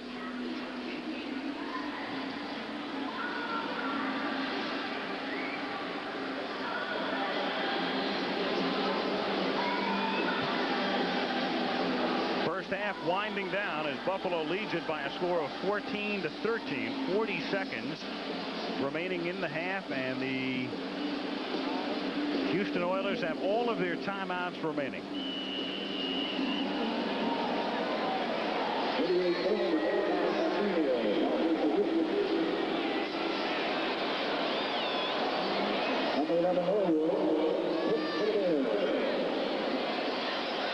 Norwood sends it to the 7-yard line. That's Bernard Ford, Buffalo Bill a couple of years ago, and he gets run out of bounds by Rick Carey, who gives him the business. As who was it, Ben Dreith used to say? 15 yards for giving him the business. 33 seconds on the clock at the half. We'll take a look at upset Sunday, and it certainly was yesterday, with all 5 division leaders going down to defeat. And the 6th one on the line right here tonight. Yep. Buffalo leading the AFC East, but leading this game by a point. It's the first time that's happened since the merger back in 1970, according to Mr. Univac down there, Steve Hurt. Yep. They called a penalty on that run back by Houston, although I certainly didn't see a flag anywhere down on the field. I don't know where it was, but they have spotted the ball back inside the 20-yard line. I saw Tunney indicate a holding call. Mike was not working, so we didn't catch the number, but it puts him back at the 18-yard line. Did you see a flag anywhere? Nope. Texas State think he made it up. Alan Pinkett is in the game. He's the sole back in this set. Moon. Look out. He gets dumped at the 11-yard line. It's Jeff Wright, the nose tackle, 91. Good move by Warren Moon, too. Even as he looked downfield, he could have perhaps released that football, but why not take the sack there? If he gets the interception at this point, he's going to give up at least 3 more. Jeff Wright, the nose tackle, replacing a very popular man in Buffalo, and Fred Smirlis, and he, I think, has earned the respect and the admiration of the Buffalo fans. This guy is a solid football player. Only in his 3rd year and an 8th-round draft choice. He's proving to be a real bargain. Clock ticking down, and the Oilers will be content just to go into the dressing room down by 1. We've got the end of the half. We've got flags down. Right, that gun came. No foul. No foul. The half is over. The half is over. No foul. It just looked like a foul. So our halftime score is Buffalo 14 and Houston 13, and we'll return with halftime activities after this message from the NFL and a word from our ABC station.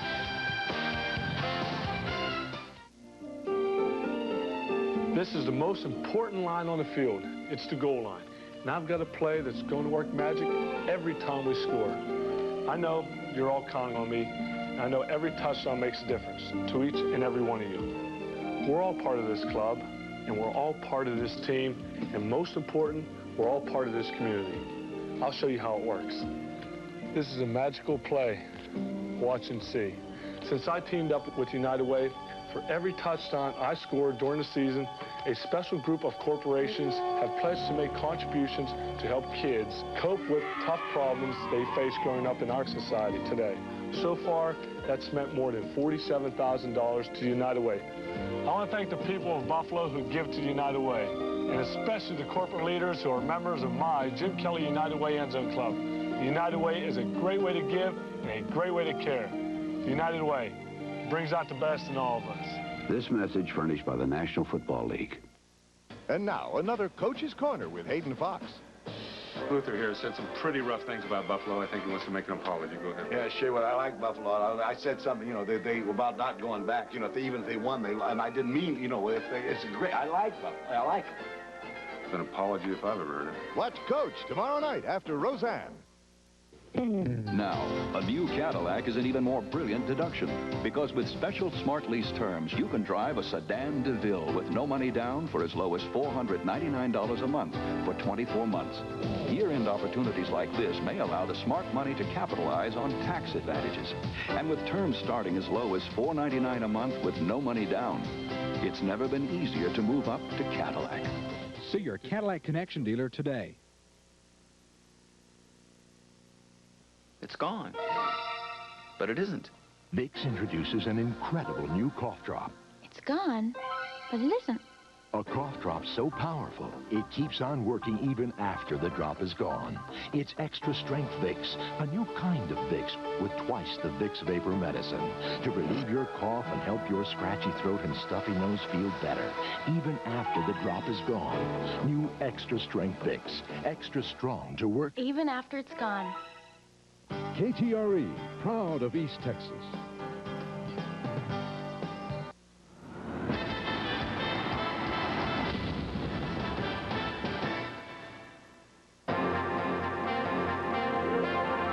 The Lexus Halftime Report. Brought to you by Lexus LS400 and ES250 automobiles. The result of a relentless pursuit of perfection.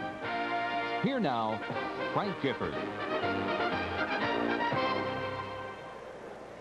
With the Astrodome in Houston, Texas, halftime. Key matchup in the American Football Conference, the Buffalo Bills and the Houston Oilers. Well, yesterday in the NFL has to go down as one of the wildest ever as far as upsets are concerned. The high and the mighty fell in every division, but the AFC's East and the Bills have their division lead on the line tonight. So tonight, our halftime spotlight focuses on the day of the upset.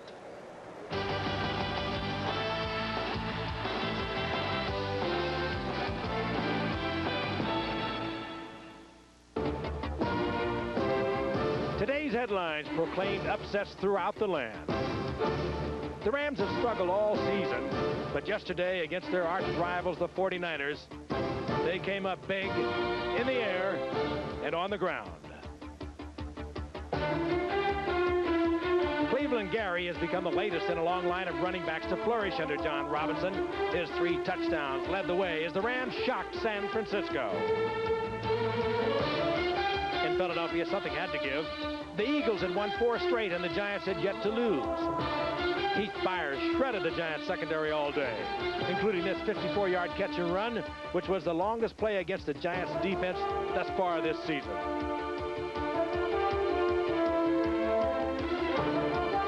All the bounces seemed to go Philly's way as the Giants, like the 49ers, were stripped from the ranks of the unbeaten.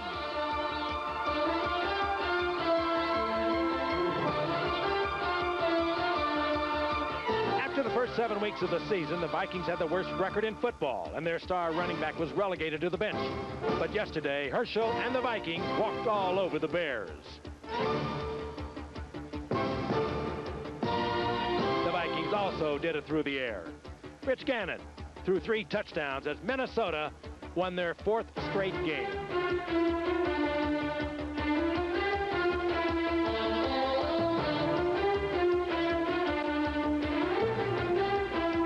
Cincinnati, the Bengals could not stop Eric Dickerson. Dickerson ripped the Bengals for 143 yards as he enjoyed his best game of the season.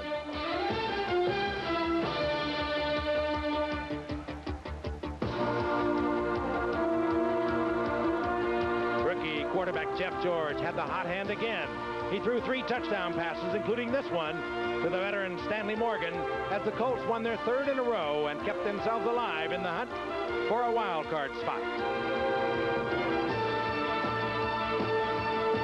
Not too long ago, the Raiders were invincible in the Coliseum. But yesterday, even 3 touchdowns by Marcus Allen were not enough.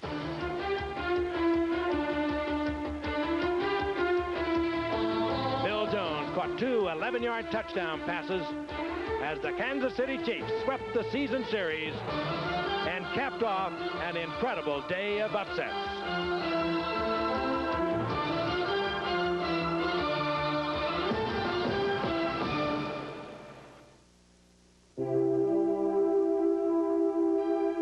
The U.S. used a satellite to study Venus. The Soviets used a satellite to study Mars. Now, Lexus is using a satellite to pinpoint Tim Murphy's last oil change. At Lexus, we're linked to a satellite system that can instantly transmit your maintenance history to any dealer in the country. You see, we don't just promise you the sky, we deliver it. We hope you enjoyed your quiet weekend afternoons this fall, because starting Saturday, that's all going to change. Wow, it's the Big Four Classic. Indiana versus Louisville, Kentucky versus Notre Dame. 2 unbelievable games, both back-to-back. ABC's college basketball gets out of the cage with a Big Four Classic Saturday. Please let me out. Oh, believe it.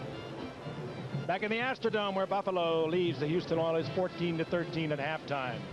And yesterday was indeed a wild one around the league. 5 of the 6 division leaders falling, and of course the undefeateds, the Giants and the 49ers, and of course Buffalo. They haven't won this one, so it could be a full sweep. But what it's done, also some of the things that have happened in this crazy year, has opened up a lot of opportunities for some teams. Well, the playoff picture this year is going to be, let's face it, screwier than ever, since they've added 1 team from each conference. You've got the possibility existing right now in the AFC. Buffalo and Miami could wind up with the 2 best records in the American Football Conference, yet one of them is going to have to be a wild card. The other hopes to have home field advantage. And the other crazy thing, Dan, is that you've got teams like Minnesota and New Orleans and Indianapolis with this extra wild card team being added that are very much in contention. Well, teams that just a couple of weeks ago that if you'd have said that same thing, I might have burst into laughter. But you're right. I mean, when you look at the extra team, you automatically now have to assume that somebody's going to get in the playoffs with a 500 record. When you look at, you've got the guys out front who are running away with it,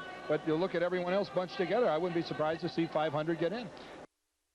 The 3 wild cards, the advancement to 3 wild cards this year has kept a lot of people interested in a lot of different cities around the league. And again, let's bring it up, and we've done this before, but it's worth stating now as the season, one of the 3 division winners is going to have to play a game against a wild card team, and that's significant because it means no week off after the season, and this year there's no week off between the conference championship game and the Super Bowl. They'll have to play 4 straight weeks to win the Super Bowl. You know, one point, needless to say, we would have liked to have seen both of those teams next week be undefeated. No. But it did make somebody really happy, and it had to be the people in Miami. They're very proud. Back in 1972. You know, they weren't saddened by both the Giants and the 49ers losing. I know Don Shula is very gracious about it, but I know Don Shula too. He wasn't sad at all. No, not a bit. Okay, we've got a good one going here, and we'll be back in the Astrodome in just a few moments. Stay with us. The Lexus Halftime Report has been brought to you by Lexus LS400 and ES250 automobiles, the result of a relentless pursuit of perfection. We'll be back with the second half after this message and a word from our ABC stations.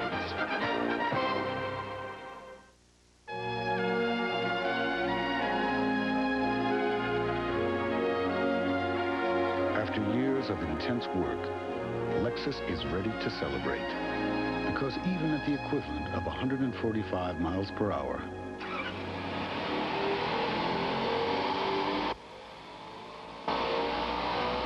the Lexus LS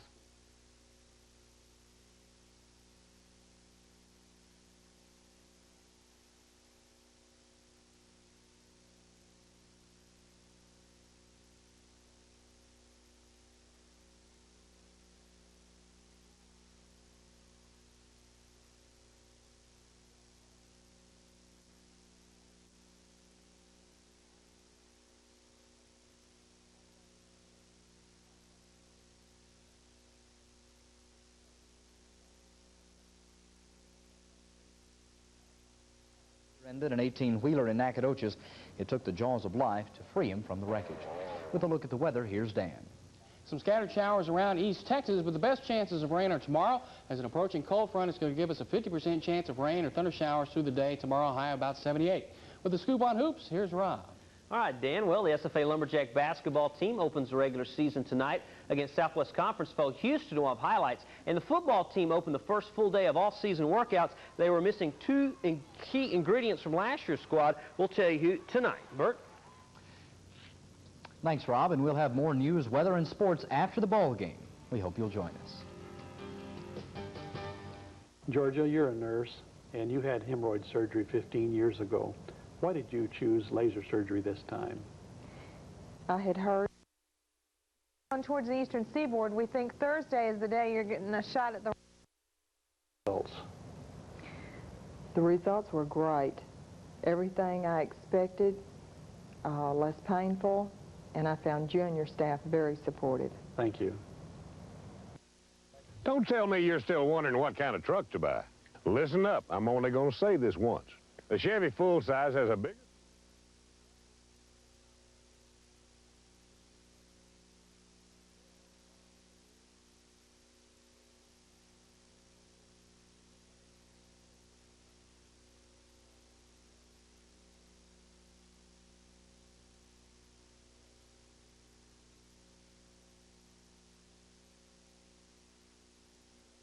Out of East Texas.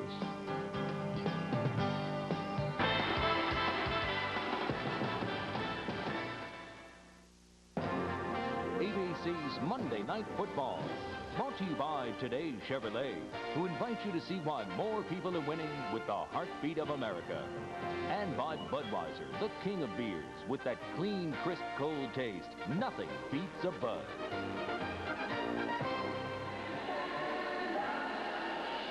Back at the Astrodome in Houston, Texas, Al Michaels, Frank Gifford, and Dan Dierdorf as we get ready to start the second half. Houston coming into the game 5-5. Chris Fishman, you'll recall, shaken up a bit at the end of the first half as he gets ready to begin the second half. Buffalo coming into the game, a mark of 9-1 and 8 straight victories for the Bills, and trying to remain on top in the AFC East. Jim Kelly and company. Kelly throwing 2 touchdown passes in the first half, both to tight ends. One to Metzelaars, one to McKellar. Marv Levy, who took over during the '86 season, watches his team receive the kickoff. Teddy Garcia gets the second half underway. Taken at the 4-yard line by Don Smith. And he backs out to the 24-yard line. And we'll take a look at the statistics, very indicative of the score, very even. Key thing there, though, I think for Houston, you see the yardage advantage. Keep in mind, a couple of mistakes took some points off the board. One holding call brought a touchdown back out, and they had to settle for a field goal. And another time Houston was deep in Buffalo territory and settled for a field goal where a touchdown looked like it was going to happen. So right now, I think Buffalo fortunate to have the lead the way Houston has moved the football. Almost the story of the Houston Oilers season, however, Dan. You're right. First down from the 25-yard line. That's a tipped pass intended for Mueller. Ray Childress got a hand on it. They've been able to move the ball up and down the field all year long, and then they have been trouble every time they get it in close. Haven't heard a lot from Childress so far in this game. One of the fine defensive linemen in the game. John Davis, the big right guard, working on Childress. They're right at the right of our screen. Watch the left hand come up. And he just gets a digit on it. Davis, a former Houston Oiler.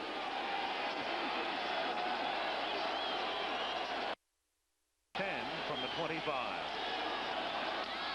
Here's Mueller going nowhere, and there is Childress making another play. Ray's been having such a fine year for the Oilers. There have been several articles written about Ray comparing him to the great Bob Lilly, and Childress obviously is embarrassed about that sort of a comparison. He hasn't really played this game long enough, 6 years in the NFL, and he's got a sense of history, and he knows even to be mentioned in the same breath with the high sheriff, Bob Lilly, is a little overwhelming. But he's a good one, real good. He may be embarrassed, but his agent will be taking those articles into the next contract negotiation. I think he might have written them. They were awful glowing. Kelly changing the play. Play clock down to 1, and they just get it off, and they snap it to Smith. And Smith breaks the tackle and may have the first down. Let's see where they spot it. You can see where the marker is, and if they put it there, it is a first down. Boy, what a good call by Kelly. Good you job. saw him read the blitz and change the play at the line of scrimmage. And defensively, the Oilers themselves should have changed out of it because obviously Kelly knew what they were going to come with, and they had a very successful play call. But look at this. I mean, Kent Hull, the center, he's not even looking. He's not even looking at Smith. A fine hole inside, and he breaks the tackle right there of Johnny Meads and keeps on his feet. But I think that started with Kent Hull, a blind snap to Don Smith. First down from the 35-yard line. A little swing out to Mueller. And Jamie takes it up to the 37-yard line. He is stopped by Sean Jones. That's good hustle there by Jones, the defensive end.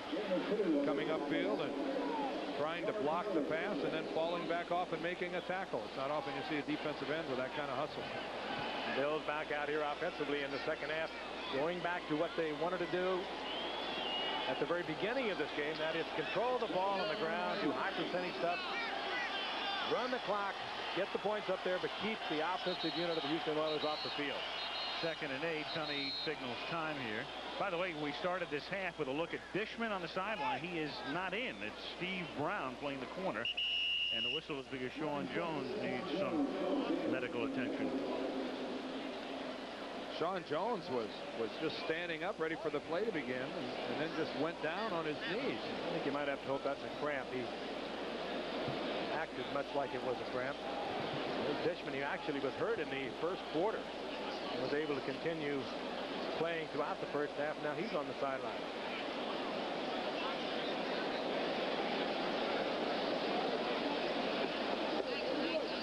Oilers have been remarkably injury-free this season. That's something that happens with most successful teams, even though the Oilers' record is a mediocre 5-5.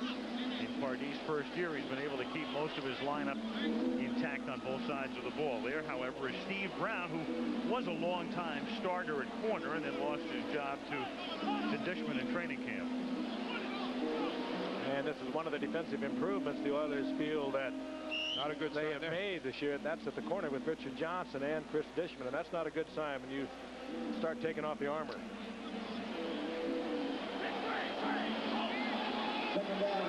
Second and 8. So the Oilers minus some key people right now. Jones and Dishman and Doug Smith is inactive tonight. And the pass is incomplete, intended for James Lofton, who in his 13th season in the league is averaging a scintillating 20 yards a carry, and that's a real bad sign for Buffalo. Andre Reed, who came into the game with a bad ankle anyway, limps off. And that is his bad ankle, that left ankle. Boy, you can see the frustration. A man who's been struggling for weeks to play through that injury and is still the leading receiver by far on this Buffalo squad. A team that is short on wide receivers is now dangerously short. Don Beebe's in the game, I see. Yep. Beebe and Al Edwards both. Beebe has blazing speed, but he certainly is not Andre Reed. 3rd and 8. Kelly fires, and it's broken up. Intended for, and the flag is dropped. Richard Johnson interferes with James Lofton. Well, he grabbed Lofton by the arm to reach around for the deflection, and the official was right on top of it. Well, Johnson's mistake, Frank, and see if you agree, is that he's going both hands. Pass interference. Richard Johnson appears to be wrapping both his hands around the waist of the receiver rather than playing through to the ball. That's the right hand. I mean, if you're going to grab a guy like that, granted it is close, but Johnson has to understand what it looks like to the official. There's the right hand before the ball gets there. He does bat it away, but you cannot make contact with that receiver unless you're playing the ball before the ball gets there. And the official who called it is behind Johnson. That it was the look he saw. That's the first down. Here's a little option caught to Thurman Thomas, a 3-yard pickup. He's out of bounds at the 46. Run out by Johnny Meads. Pardee still upset by that call, and granted, it was a major call. It was razor thin, but that is the look that back judge had. He saw that right hand of Richard Johnson's beginning to wrap around the receiver. 2nd and 7 at the 46-yard line. Lofton left and B.B. right. Mueller and Thomas in the backfield with Kelly. Thurman Thomas threads his way through, but not very far. Stopped at the 45-yard line by Bubba McDowell, the safety. That's going to set up a 3rd and 6 with 11 and a half minutes to go in the 3rd quarter, and Buffalo ahead by a point.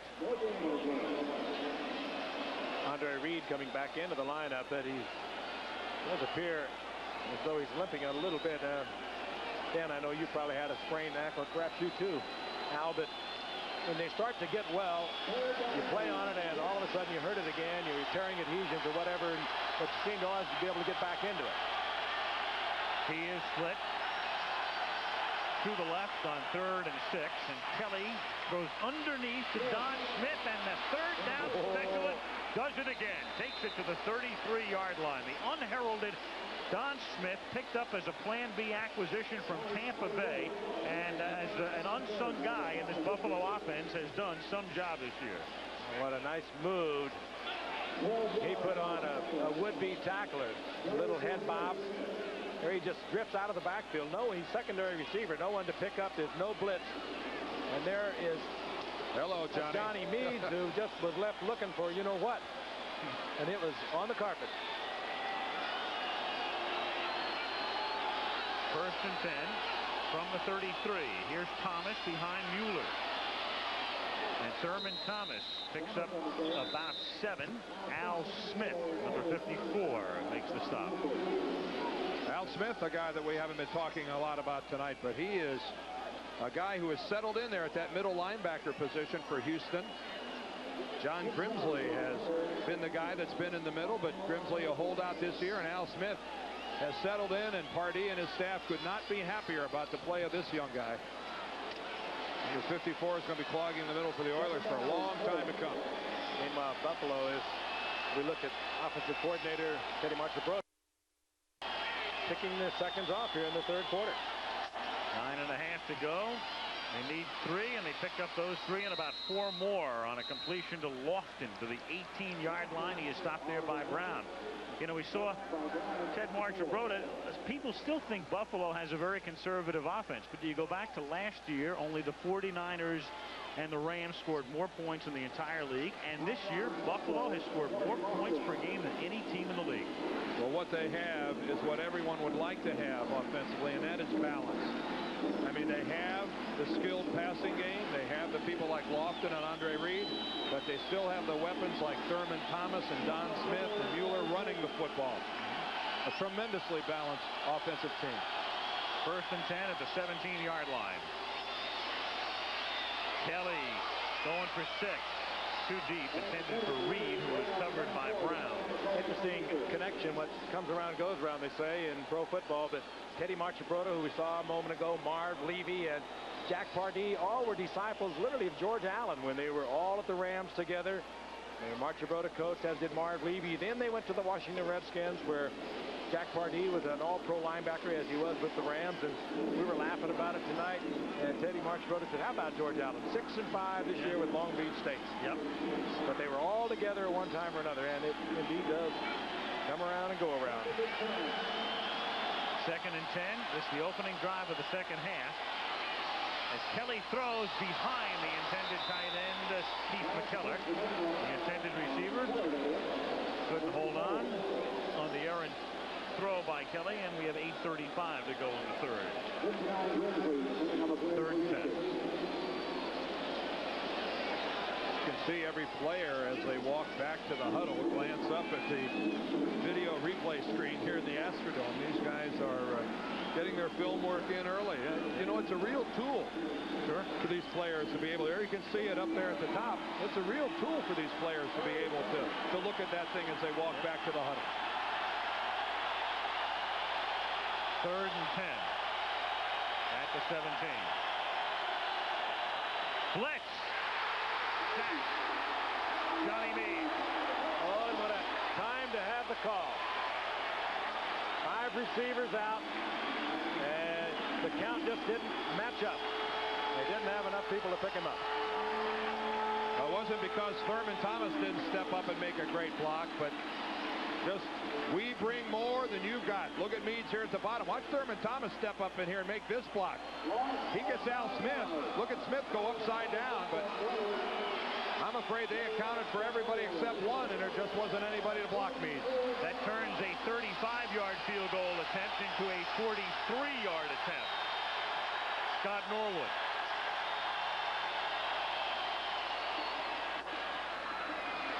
And it is good. Scott Norwood tacks on 3 as the Bills extend their lead to 4 on the opening drive of the 3rd quarter.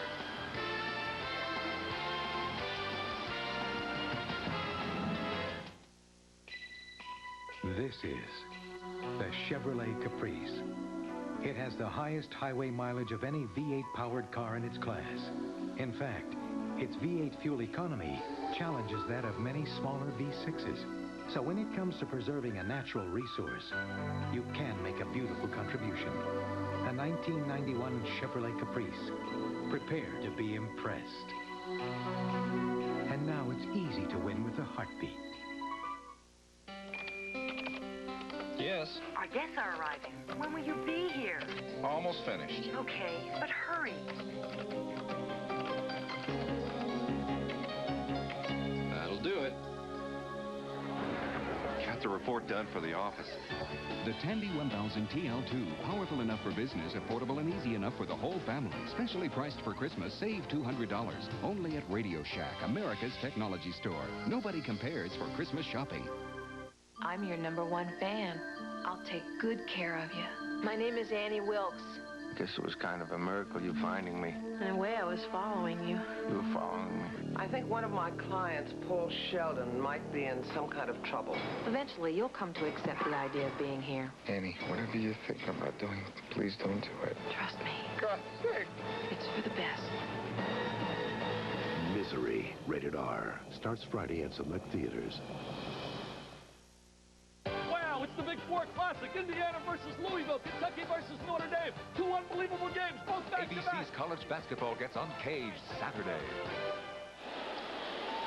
Good personal friend of Dan, Bob Young, Tom Banks, Ann Deerdorf, and four members, Conrad Dobler. And Roger Finnick. 4 of them to the Pro Bowl in a year in which the Cardinals allowed the fewest sacks. What, 7? Yep, 8. And, you know, Bobby's been with Pardee for a long time. He was with Pardee with the Gamblers, followed him then to the University of Houston, and now getting his first crack at coaching an offensive line in the big show, the NFL. Norwood's kick taken at the 5-yard line. Gerald McNeil brings it back to the 20 and gets buried by Steve Tasker, among others. And they're still going at it. A fracas. Mild fracas.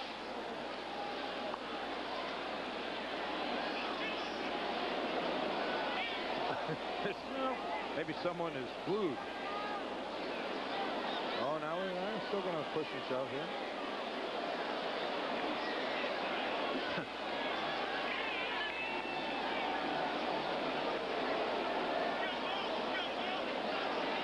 And it's Marcus Patton, rookie out of UCLA, making his presence felt to a degree.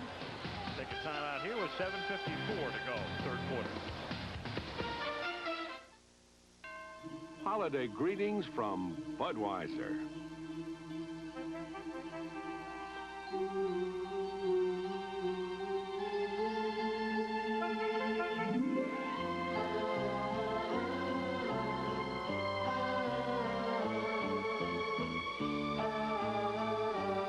The people who bring you Budweiser wish you and yours the very best of everything this holiday season.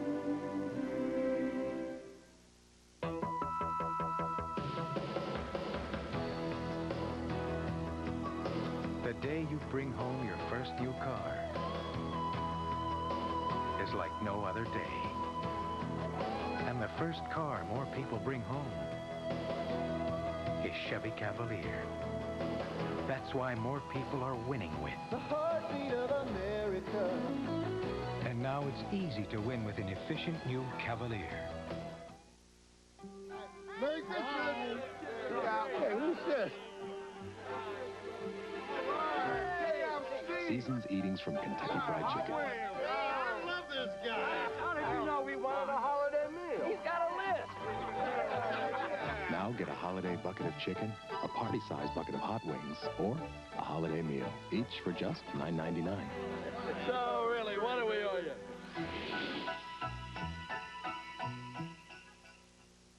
Two NFL division leaders meet in one of the biggest games of the year. It's the clash of the Titans, the Giants, and the 49ers. Next week on ABC's Monday Night Football. How much do you remember about your favorite television show? Let Alan Thicke test your TV IQ. Take the tube test Wednesday, 10 Eastern, 9 Central here on ABC. A week from tonight, Candlestick Park is the venue. The Giants and the 49ers each come in 10-1. Best game of the regular season coming your way. 9 Eastern, 6 Pacific next Monday. Here's Moon on first down from the 20. And it is number 78, Bruce Smith, who gets him back at the 15. They call that a coverage sack. Good coverage downfield. Warren Moon with the little quick roll to the right.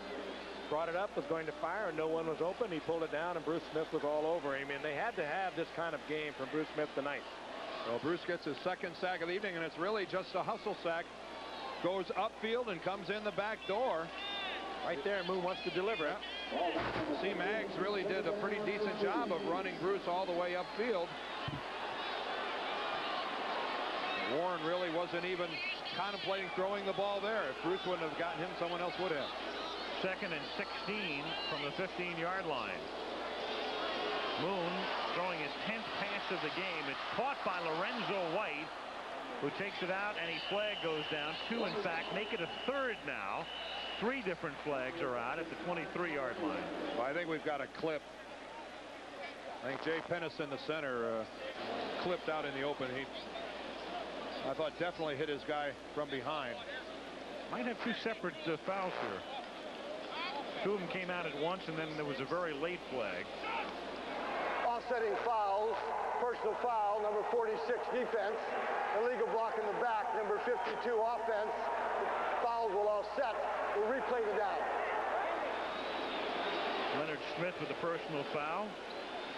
Pennison just told you what he thought about the call on him. Well, Leonard Smith's foul was away from the play. There's Pennison there in the upper right. You can see him hit Shane Conlon square in the back and knock him to the ground. That's the illegal block. That was about the worst clip I've ever seen. That is a clip. Yeah, I don't think that Shane really gave him much in the way of hitting him in the front. Only 6 completions, but a lot of yards. In 3 300-yard games in a row. Yep. Looking for, what, an 8th for the season? 8th for the year. 9 is the record. Dan Marino. Well, he's going to have to get on it tonight. Yep. What's amazing, in 2.5 quarters in the run and shoot, you've only thrown a total of 9 passes. 2nd and 16 from the 15. He's also been sacked thrice. Moon throws, and it's caught out at the 30-yard line, and very close to a first down is Drew Hill. You mentioned Drew Hill coming from the Rams. When he was with the Rams for 5 years, he only had 60 receptions, and he came into tonight after 6 years here with over 370 receptions. Former Don Klosterman 12th round pick with the Rams. He finds the first down yardage, and he's very close to it. Will they get it? No. It's 3rd and inches. 6:39 to go, 3rd quarter. Buffalo leading 17-13. Bills seeking their 9th consecutive win. Oilers trying to move into a 3-way tie for first in the AFC Central. They better hustle. They're down to a couple seconds there. 2, 1. Moon straight ahead and has it. Out to the 32-yard line. Play selection for Houston, a passing team, of course, with the run and shoot, but tonight a lot of balance thus far. In fact, it can't get any more balance like that. Coming into the game, the run-pass ratio had been 30-70. There it is. 30 runs to 70 passes. Well, the other thing you notice there, they've only run 26 plays this whole game. Buffalo's had the football. They've had it half of this quarter. From the 32, Moon, wide open is Hill, and Hagee runs him out of bounds, but not until he picks up 15 and a first down to the 47. Whenever they've been able to get the football away from the Buffalo Bills offense, they've been able to move it. Unfortunately, and it's been kind of a characteristic of the Oilers, when they've gotten the ball in close, they've not been able to score. And here is Hill wide open across the middle against the Bills' zone defense this time, as the Bills continue to show a lot of different defensive fronts. They're in and out of the zone. They'll zone on one side, man on the three-man side, and they keep changing it almost with every play. 4 catches for Drew Hill for 52 yards. 5:20 to go, third quarter. Bills by 4. White. A hard-earned 4 as he crosses the 50, gets to the 49-yard line, stopped by Mark Pike. That's 9 carries, 90 yards for Lorenzo White, who twice in his career, make it once, has been over 100. That was against the Steelers last year.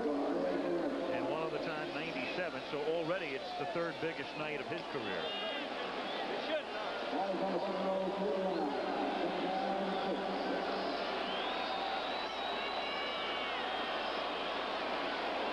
Second and 6 at the 49. White runs into his own man and can't get started, and a flag is down at the line of scrimmage. Bennett makes the tackle. Jim Tunney tells us it is against the Bills. Offside.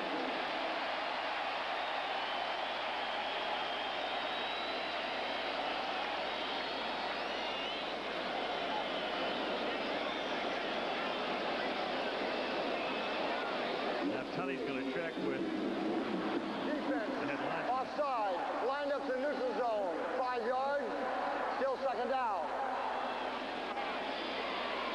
We didn't see any movement, but obviously Bruce is the one that lined up offside. Bruce is certainly complaining about it. It's very difficult to tell. You can see the line of scrimmage coming right down here. You see that right arm of Bruce Smith. He was certainly acting like it was his fault, at least. Yep. We've seen a lot worse than that all season long. That hasn't been called. 2nd and 1. And on 2nd and 1, Moon goes deep, and a great pass up next the 1-yard line, Drew Hill. What a superbly thrown pass. It had to be perfect. I mean, that's not bad coverage. They're zoning over there. A wonderful pass by Warren Moon. Dwight Green and Nate Odom. There is Odom's 37.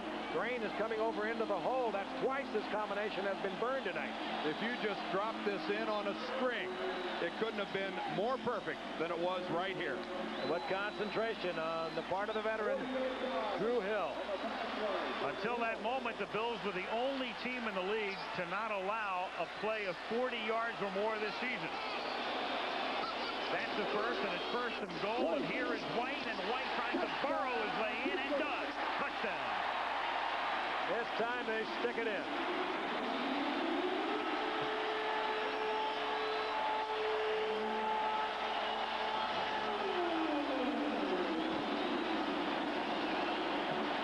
Good work up front. Munchak, Pennison, Matthews. They just rooted the Buffalo Bills out of there back into the end zone, and Lorenzo just really follows these guys in. Good cut to the backside.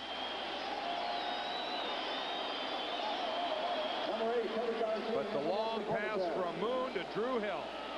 Boy, this offense can explode at any time. Teddy Garcia to try to put him up by 3. Moon on that drive was 3 for 3 on the night. He is 9 for 12. Once again, the Oilers and the Bills having at it, as they've done for 31 years. 2 charter members of the old American Football League. We'll never never see it timed out any better. Perfectly thrown ball. Great concentration. Drew Hill. Looks like an Al Michaels pass. No, it spiraled. IBM presents You Make the Call. Tony Zendejas of the Oilers attempts a 37-yard field goal, which is partially blocked by the Bills and fielded at the 25 by Mark Kelso, who returns the missed field goal attempt for an apparent touchdown. Now you make the call. Is this a touchdown? If you want to do more than one thing at the same time, don't expect an ordinary computer to get the jobs done.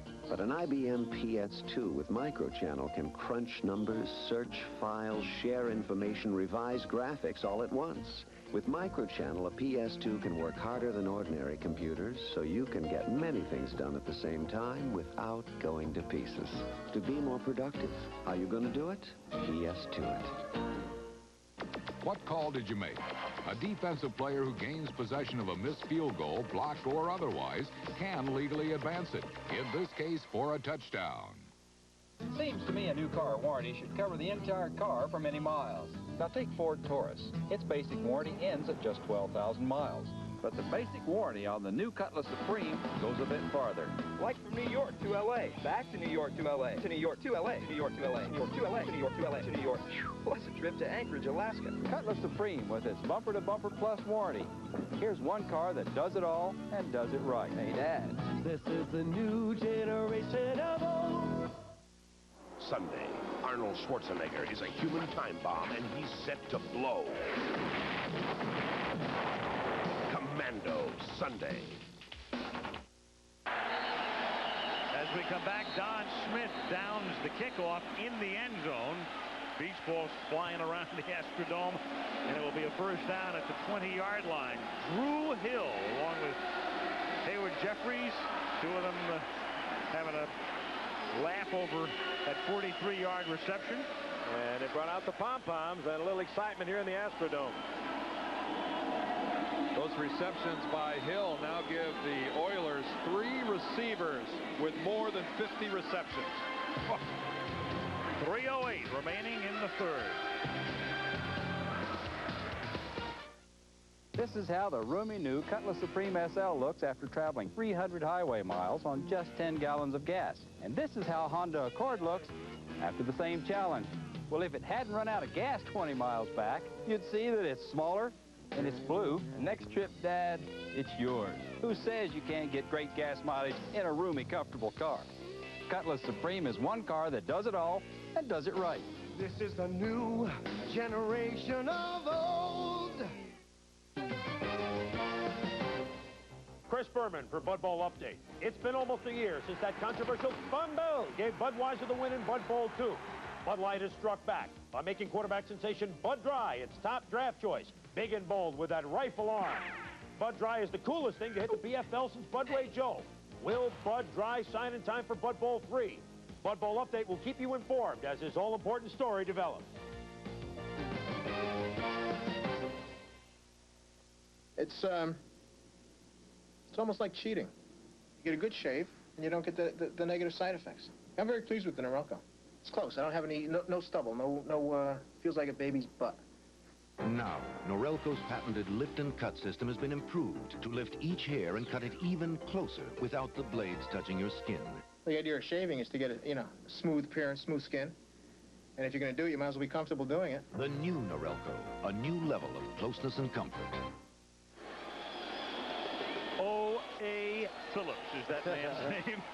Talked to him before the game, and I said, well, we run into your boy a few times this year. Speaking of Wade, of course, the defensive coordinator said, God bless old Wade. He's having a time of it up there, isn't he? Yeah. Bum Phillips does radio down here in Houston. And talk about color. I bet it is good color. You bet. I think it's 7-second delay. First and 10 from the 20-yard line, and the catch is made out at the 40-yard line amongst a trio of Oilers is James Lofton to pull it in. And we mentioned that Lofton is averaging about 20 yards a catch this season, and he picks up 20 here. Big man can still take it across the middle and keep his eye on the football, too. You know you're going to get hammered when you go up for this one.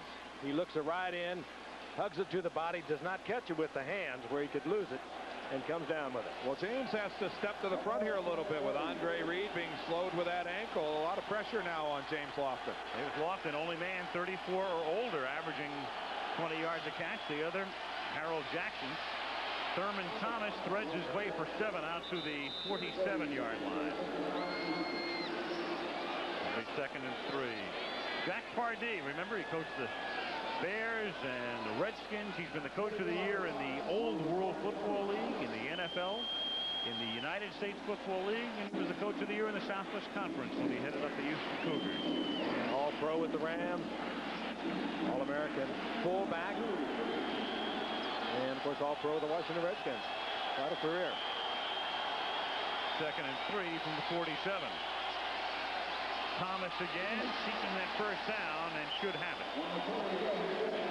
He also sent a Heisman Trophy present up to the Detroit Lions this year. Andre Ware, guy that ran that high-powered offense at the University of Houston last year. Pretty nice. Jack was saying it's okay to have all these different jobs, and I never even had to move out of my house. That's true. Just come across town. 3 coaching jobs in the same city. Yep. That's tough to duplicate. Pardee here for us, and Jim Kelly is going wild in the run and shoot in the USFL. 1st and 10 at the 49. Kelly to Thomas. He gets to the 46. That's a gain of 3. Jones makes the tackle. We have a minute to play in the 3rd quarter. Oilers holding on 20-17. These two teams we mentioned, charter members, AFL. They came into the league in '60 and still owned by the same men who got into the league for $25,000.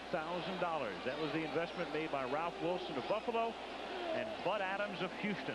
I can tell you they lost a lot more in the next few years. It took a lot of staying power. Of course, those franchises today are worth in excess of $100 million. But it all worked out in the end. Not a bad return. 2nd and 7 from the 46. Here's Thomas, and he is stopped at the 47 for a loss of 1. Ray Childress breaks the play up, and that's going to write a finish to the 3rd quarter. So the Bills and the Oilers having added again a good one, as was the case in 1989 when they went to overtime. A rapidly paced contest. But the Bills have been very tough in the final period this season, averaging 12.8 points in the 4th quarter per game. And we'll be back for the 4th after this word from our ABC station. Is Dan having an affair? Dan? It's my wife. Wake up! Roseanne! Then is Luther moving in? What? I hope you two will be as happy as Ethel and I were here. Coach Tuesday. An average American home, but lurking within lie millions of uninvited guests. See The Secret Life of 118 Green Street on World of Discovery, Sunday at 7, 6 Central. Good evening. Coming up after the ball game, we'll have highlights of the SFA Lumberjack and Houston Cougar ball game. And also, there's a couple of key members missing from the football team. We'll tell you about that after the ball game. When it comes to compact pickup, there's only one to buy, the 91 Chevy S10 Tahoe. It's got everything you want in a pickup, including air conditioning, AM/FM cassette, sliding rear window, just to name a few. Plus, you get a powerful V6 engine, all for less than a comparable Ford Ranger XLT. Come to Chevy Country now and save over $3,000 on the new 91 S10 Tahoe at your East Texas Chevy dealer. Chevy's leaving Ford in the dust again. Something surprising happens when you heat your water with natural gas. You may find yourself with more money to spend. Fact is, efficient natural gas heats water quicker than electricity and saves the average family about $200 a year. And isn't that the kind of surprise you like? Affordable natural gas from Entex, the money-saving energy for a new age. KTRE, proud of East Texas.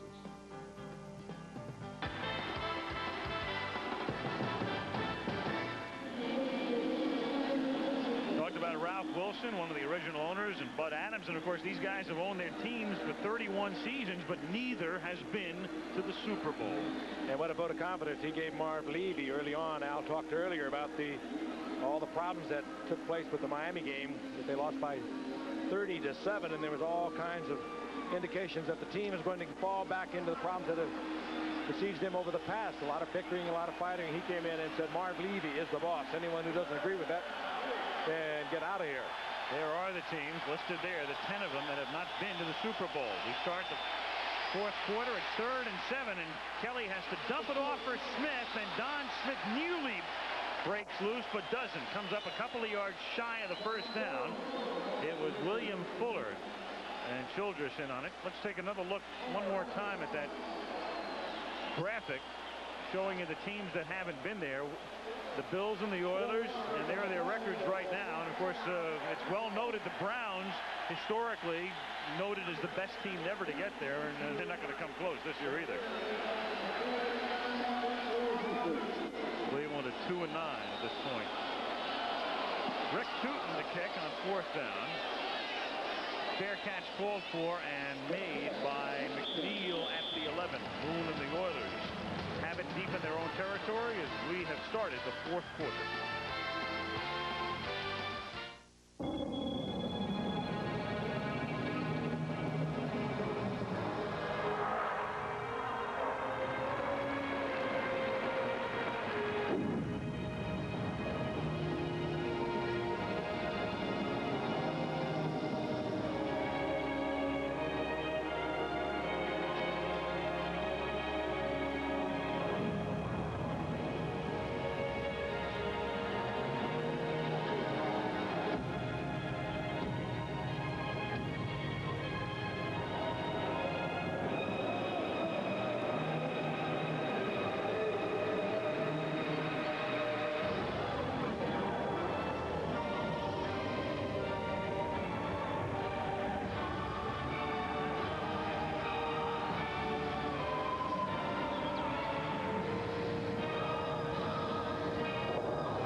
Facts speak for themselves.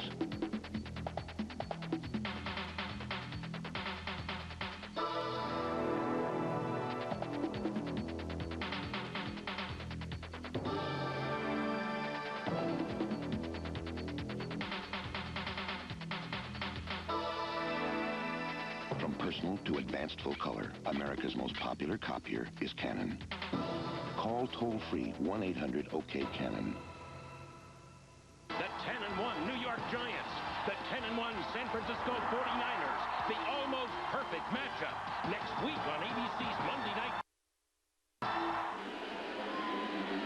This weekend, JCPenney Golf Classic on ABC Sports. Final round Sunday, 4 Eastern, 3 Central and Pacific. Pat Bradley, Chi-Chi Rodriguez, Nancy Lopez, Paul Azinger, some of the top men and women golfers in the world in the JCPenney Golf Classic this Sunday. 14-14 remaining in regulation. Oilers lead 20-17, and they have the ball at their own 11, 1st and 10. Warren Moon starts with a draw to Lorenzo White. He picks up a couple. And we have a flag down at the line of scrimmage. An illegal motion call against Houston. Numbers through 3. Oilers holding the edge in total yardage. Rushing for more and passing for more as well. 2 men in motion, penalty is declined. It'll be 2nd down. 2nd down. 2 men in motion was the call. And they take the play, do the Bills, a gain of 1, making it 2nd down and 9. Why not? Instead of 1st and 15, 2nd and 10 is so much better against this offense. Sure. Give him 1 less play.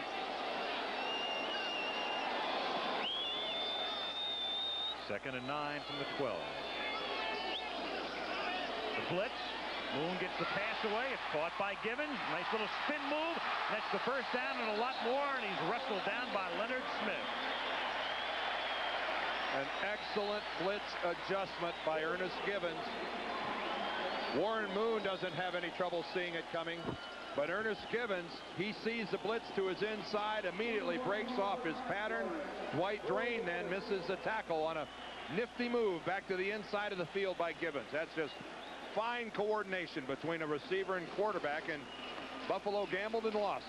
And of course, it's nice to have a 5'9", 172-pound receiver up against a free safety that goes 6 feet, or rather 6'3" and about 205.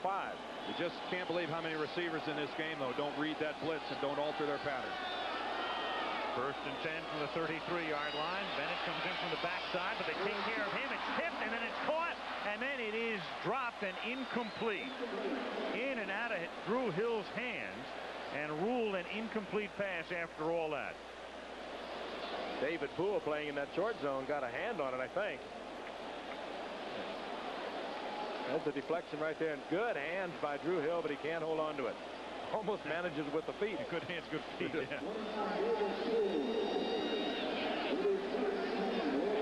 Yeah, the deflection by Poole really, I think, alters not only the course of the ball, but the concentration of Hill, who still almost caught it. 2nd and 10 from the 33. Delay again. White exploits the hole again and takes it out to the 49-yard line, and that'll put him up and over 100. Lorenzo White, remember when the season began, they had 4 good running backs: Highsmith, Rozier, Pinkett, and this man. And as he emerged tonight. But again, it's that man-for-man defense that Stan was talking about it early in the game. There is no one up there to tackle him after he goes through the line of scrimmage because they are all running with the receivers. It's one of the oldest plays in football. It's just the old sprint draw. There's Walt Corey, Buffalo's defensive coordinator, and I'd be chewing away too. 106 yards on the night for White. 1st down from the 48-yard line, and you can add about 7 more to that 106. As I said, 4 running backs when the season began. Highsmith eventually went to Dallas. They got rid of Rozier and his big salary, and Glanville picked him up in Atlanta. So they're now down to White and Pinkett. And of course, when you go to the run and shoot, you don't need a lot of running backs, and you need no tight ends. And Pinkett on the sidelines, there was, like I said, a hue and cry for him to get more action. He played well last week against Cleveland, but tonight it has been Lorenzo White who came in tonight with just a little over 300 yards total for the season, and he's already over 100 yards. 2nd and 4 at the 46. 11:40 to go. Moon swings it to the outside, and it's out of bounds. It was caught by Tony Jones, but he was on the chalk.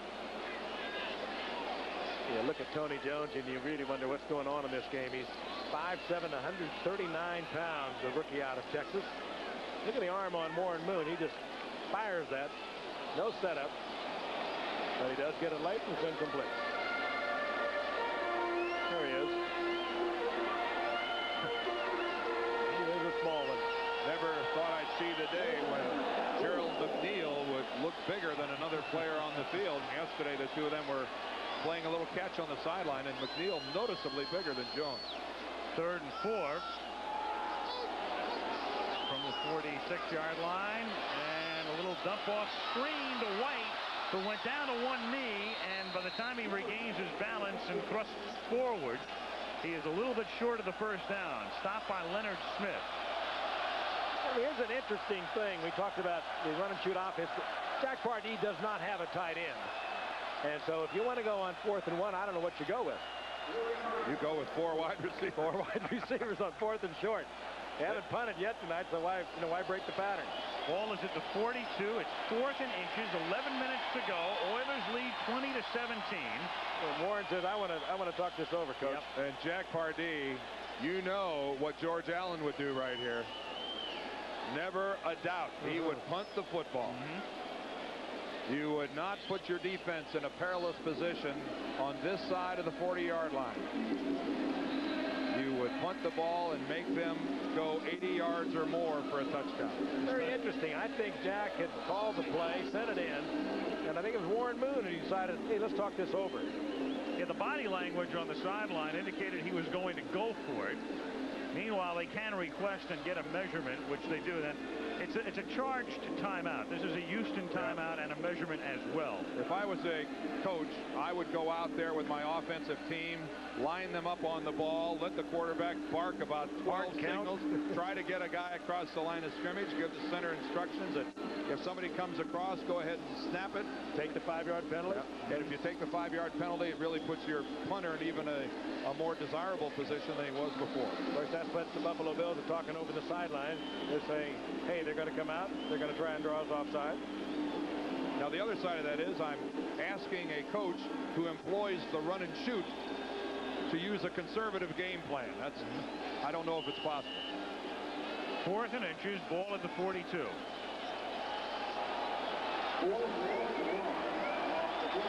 This is a play where if you get it, you're a hero.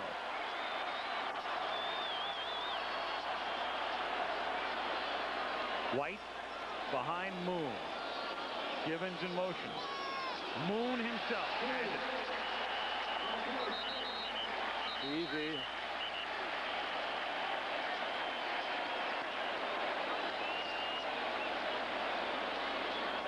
To the 40-yard line to keep the drive going.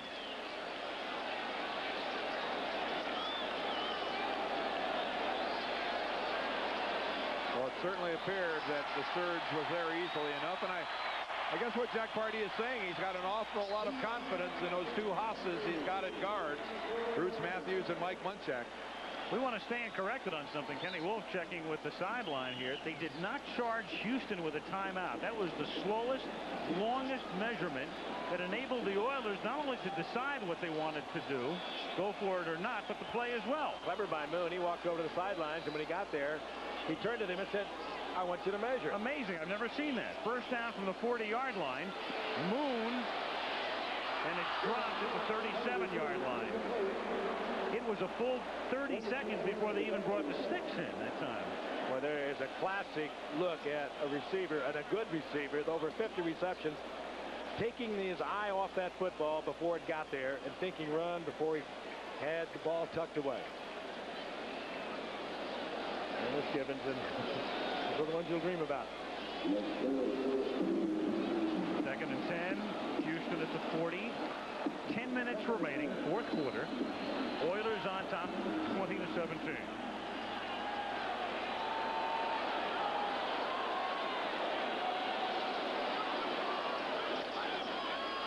Moon to Hill. Out of bounds at the 33-yard line. Leonard Smith with the tackle. Leonard Smith, a safety whose specialty is really riding a tight end and coming up on run support. One of the hardest hitting strong safeties in the game of football. And he's kind of out of his element here in this run and shoot offense, trying to chase his receivers around. He's not a strong coverage guy, Frank. You know, we asked Mark Levy about that last night. What are you going to do with Leonard Smith? And what if he gets locked up on one of those little guys that Walt Corey has called flies? And he said, well, we'll try and avoid it. We're going to try and use him up occasionally in the blitz and against the run. But that time he got hung up with the little man and was beaten convincingly. And he hurt him. Yep. Hill holding his forearm, comes out. Harris comes in. 3rd and 3. At the 33, Smith had his hands around the feet of Moon, but he gets it off to White inside the 10, out of bounds at the 6. Whoa, and Lorenzo White is having some night. And Bruce, that was neither grasp nor control. Lorenzo White turns a 3 or 4 yard pass, and again it was man-to-man coverage. All the defenders running with receivers. We'll take a look first at Bruce Smith. Again, that upfield rush that Bruce has been taking all night. Watch him snare an ankle there. Now, there is man-to-man coverage deep. There is not a defender in sight because they are running with the receivers. Watch Ernest Givens get up here and throw a block. Good work. A little guy trying to hustle for his running back. 1st and goal. At the 5, Moon hands it to White. Takes it to the 4. It'll be 2nd and goal. Stopped by Jeff Wright in the middle. And Jack Pardee's gamble to go for it on 4th down appears to be paying off big time. Well, this is where Houston now has to cash in, and again, we talked about it earlier. The bugaboo this season for them has been, once they're inside the 20, getting it into the end zone. I think one of the motivating factors was the fact that Buffalo has been able to put together those long drives that used up so much time off the clock. They're getting in the third quarter. They went almost 8 minutes with the football. And Jack Pardee says, hey, we don't need that again. Let's take the gamble, and it's paid off. Second and goal. They've got Pinkett in there as the running back now. Look at that. They got 4 wide receivers. Play clock is down to 2. Pinkett, he gets tripped up after a gain of 1. It was, I believe, Bennett who got a hand on his ankle. Third and very difficult to run wide with the run and shoot offense without a tight end. It's just almost impossible. And consequently, everything pinches down, as Bennett did right there, and he's right in the middle of the play. That proves that you can still make a tackle even though you were tackled by an offensive guard. Bruce Matthews just horse-collared Cornelius Bennett.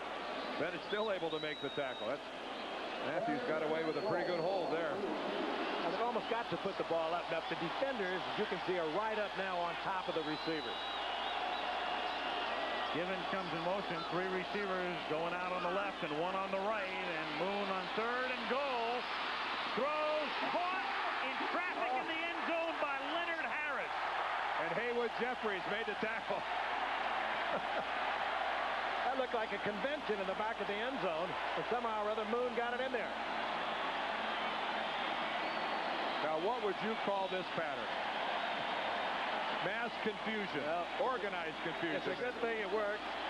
Crazy Heads would have fallen in when they looked at the videos. Well, I'll tell you what else worked. They double-team Bruce Smith. If somebody doesn't come out from the inside and hit Bruce Smith, he's going to get a sack. Check this out to the left side of the screen. It's Jay Pennison that comes out and cuts Smith, or he's going to make that sack. Just an alert job by Warren Moon, staying alive in the pocket. Teddy Garcia tacks on the extra point. So many individual components of a given play. And a drive. Yep. A lineman comes out and does a little more than he was expected to. A guy holds his block for an extra half a second. A receiver keeps hustling. And a quarterback with all the skill in the world does what he's been doing all year. And a coach says go for it on 4th down. Wild thing. It is a wild thing. Come shout and sing, join in the ring. It could be queen or it could be king. You go your way and I'll go mine. As long as you just make it fine. Good times roll with the clean, fresh taste of Bud Light. It won't fill you up, never let you down. Wild thing. Wild thing.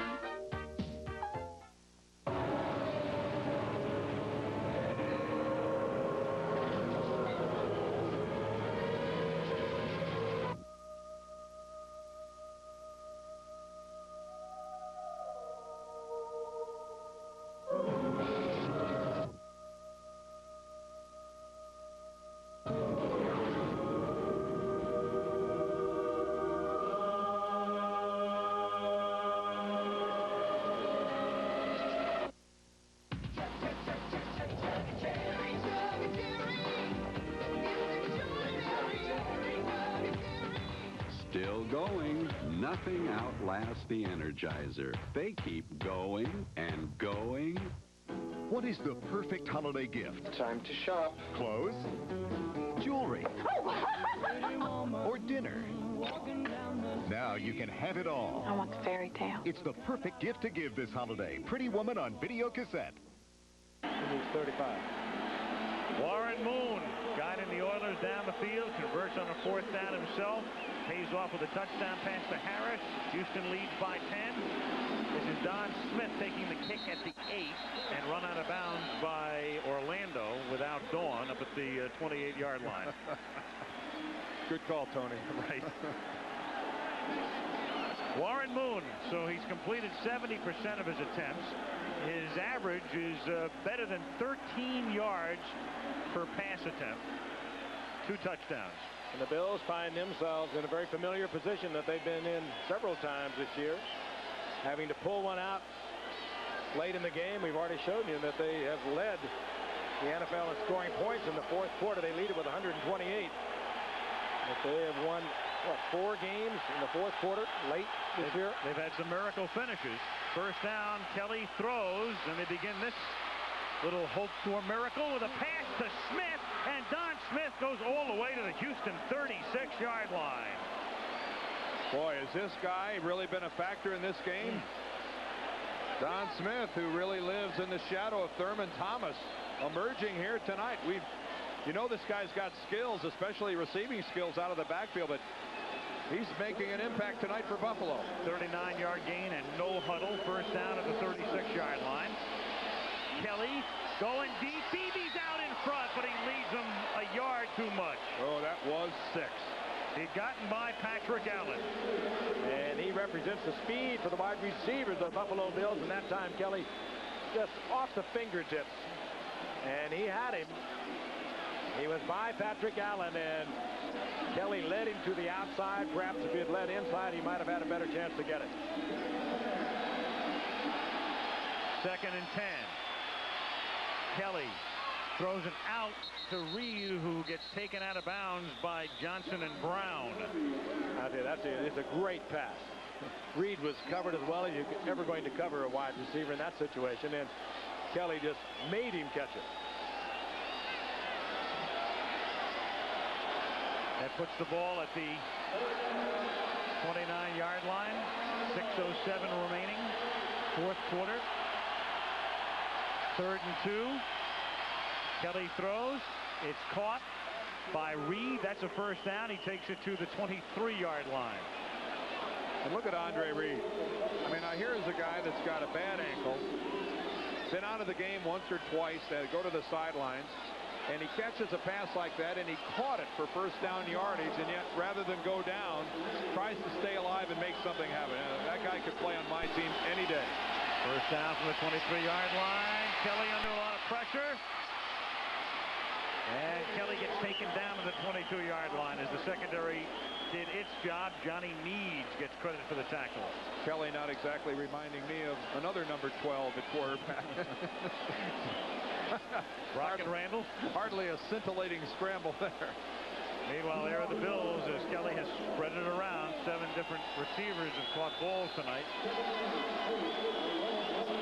Pass doesn't for Reed. 2nd and 8. Over the middle. Juggled incomplete. Off the fingertips of Thurman Thomas. Bubba McDowell's key hit there is what kept Thurman from bringing that one in. Thurman was just trying to pull the bobble ball in, and he was really hammered by McDowell. Here it is right here. Bubba hit the ball and Thurman. 3rd and 8. And it's caught by Smith at the 10, and a first down as he takes it to the 6. Stopped by Kennard. 4:45 remaining, and looking ahead, the Bills have all of their timeouts left. They're down by 10. They have a 1st and goal at the 6.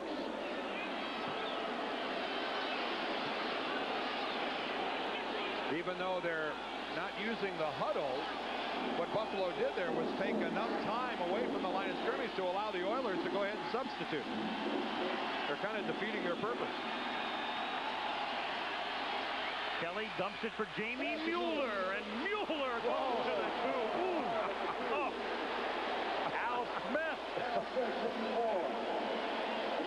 And Al Mueller held on to that football. I think that was Bubba McDowell that came up first and took Mueller's leg out from under him. Watch Bubba McDowell, number 25, right there. There's Smith.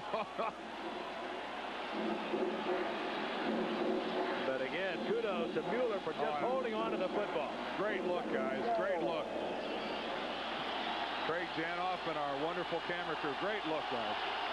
2nd and goal. 3 tight end set. Don't forget Butch roll in these situations. And it is incomplete. Intended for Metzelars, but it's bounced. Metzelars, who's already scored a touchdown tonight, doing his best to convince the officials, but they're not remotely biting. And there is an injured Oiler, and it's William Fuller, who suffered a concussion last week, but played most of the game against Cleveland. And he's writhing in pain here at the 5-yard line. Kelly looking to get the 6 as quickly as he can, goes to the air, and Metzelars gets up and gives it a little victory dance in the end zone. That's very nice, Pete. Stanislavski all the way. That was Fuller that that was Fuller that fell right at the feet of Jim Kelly. And Al mentioned that he came out of the game last week and did not remember great stretches of that game. Looked as though he grabbed his hip when he went down. Let's take a look again. Fuller, number 95. He's cut there by Mueller.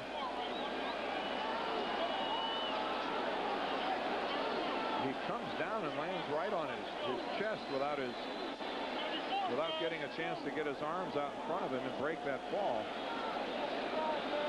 Ladies and gentlemen, the order is food drive of the United States Marine Corps Reserve. I'd like to say a quick hello to some new friends out in Missoula, Montana.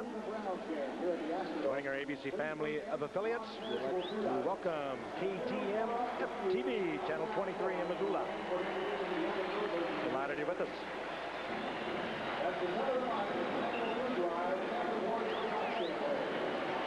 Fuller is assisted off. They've got problems up front now with Fuller gone and Doug Schmidt inactive. Time to bring in the old-timer, Ezra Johnson. Yep. And they bring in Willis Pegues, who's been seldom used this season as well. That's him, number 72. Bills needing 2 scores. You would suspect that Kelly, who has a great deal of confidence, to put this in the air. 3rd and goal. Again, that 3 tight end set. And they give it to Thomas, who swings to the outside and gets in. Thurman Thomas behind a richer block. And with 3:29 remaining, if Norwood's extra point is good, the Bills will be down by 3. You saw the grizzled one, Jim Richer, walking off the field. He's out in front. He doesn't get his guy down. Watch number 51 come out of that left guard position. He doesn't get his man down on the ground, Leander Knight. But he stays with him long enough to take away the contain that Knight had on that play. Jim Richer, their number 1 draft choice all the way back in 1980. Of course, you see that strap he's got on. It's hard to hold your helmet walking off. He just flips it off the back and lets it sit there. Thomas gets the 6 and Richer gets the satisfaction.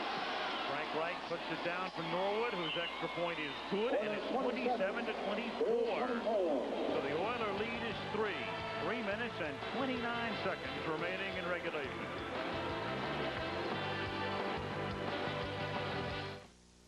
This is great. Watch this. It's a test. These guys think that both of these are aquariums. Wrong. Actually, one of them is a Hitachi big screen TV. Thanks to Ultravision with its ultra clear, ultra bright, ultra sharp picture. They don't have a clue which is which. Okay, time's up. It's this one. Hey, where are you going? You're going to miss the commercial.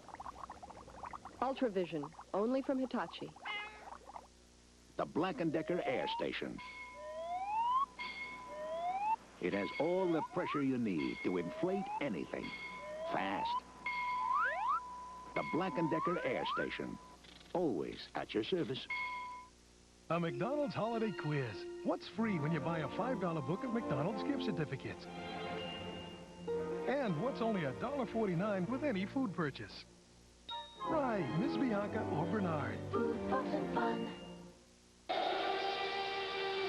So how many cars does Mercedes test crash every year? Oh, I say about 100. You can never learn enough. Ever since we had it patented, we have been improving this concept of the energy-absorbing car body. But other companies use the concept. We have never enforced the patent. So Mercedes gave away a basic safety advance for free?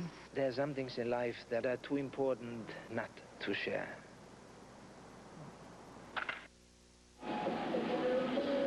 Kelly and Moon pretty much as advertised tonight. Last year, a wild one, 88 points. They went into overtime. Buffalo won it 47-41. Tonight, 51 points on the board. Oilers by 3, 3:29 left in regulation. Both teams have all of their timeouts remaining. Moon needs 35 yards to reach 300 for the 4th consecutive game, and I'm sure when he comes out, he's going to be playing more possession football than he ordinarily would. Norwood's kick fielded at the 10-yard line by McNeil. He brings it back to the 23-yard line. Hal Garner. Oh, we've got a... makes the tackle. A little skirmish, but no damage. Head-to-head, the look here. Kelly and Moon. Kelly, 23 out of 34, 224. And there's Moon completing 70% of his passes for 265. Well, the surprising number there is Kelly's 34 attempts to Moon's 20. I mean, at the very least, we would have thought that that would have been reversed.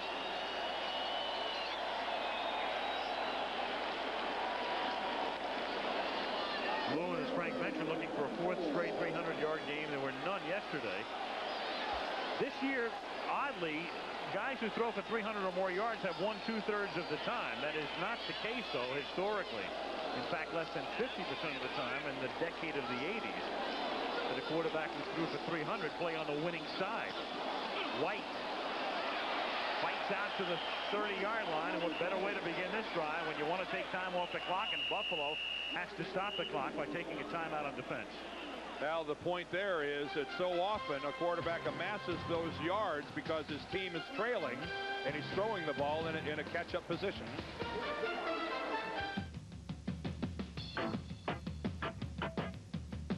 By 10:30 tomorrow morning, one company will guarantee delivery of your overnight air packages to more people, places, and businesses than anyone else in the business. UPS introduces 10:30 a.m. guaranteed overnight air delivery. 62,000 trucks. You're waiting. Second down and a long 3 for the Houston Oilers at the 30-yard line. Houston leading by 3. They were favored by 3. 3:10 remaining. Fourth quarter.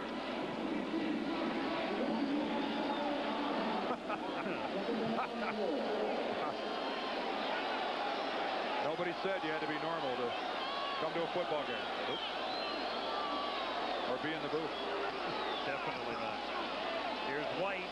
He chugs forward for about 1.5 yards. And you got a very big play coming up after Buffalo takes this timeout. Now, Buffalo has 1 timeout left. You're going to have a third and about 2 with 3:04 remaining.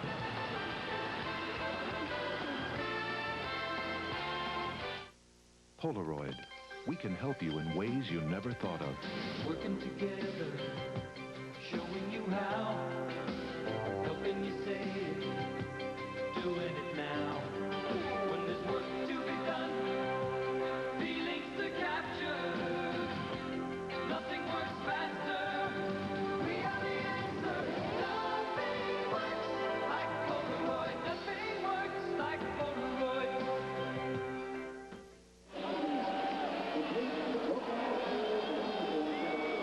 Play coming up for Houston to keep this drive going, to move the sticks. Bills have already taken 2 timeouts. They have 1 remaining plus 1 coming at the 2-minute warning as well. It's third and a short 3. Norwood hoping for a shot later. The Bills field goal kicker.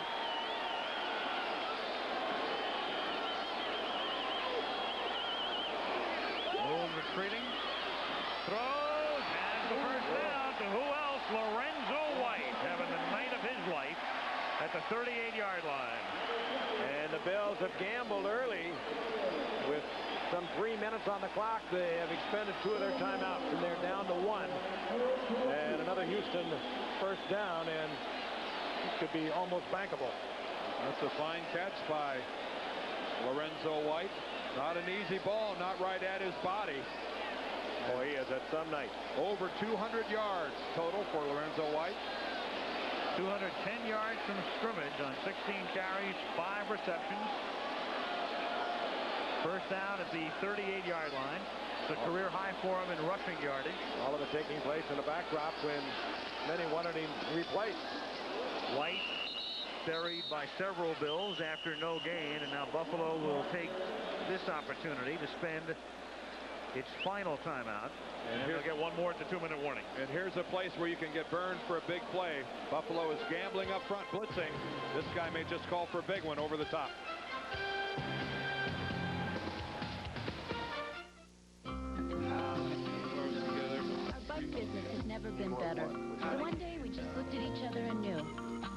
to go public.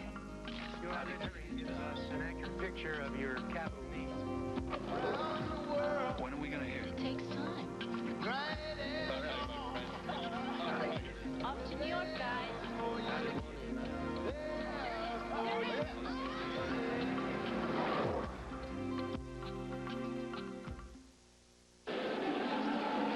2 minutes, 8 seconds remaining. It is second down, 11 for the Houston Oilers at the 37. This one pretty much going as advertised. Game, Moon and Kelly having good nights, a lot of points on the board, and the Oilers leading by 3 as they try to move into a three-way tie with Cincinnati and Pittsburgh in the AFC Central. Miami, of course, is very much rooting for a Houston win, which would put them in a tie with Buffalo atop the AFC East and having won the head-to-head meeting with the Bills.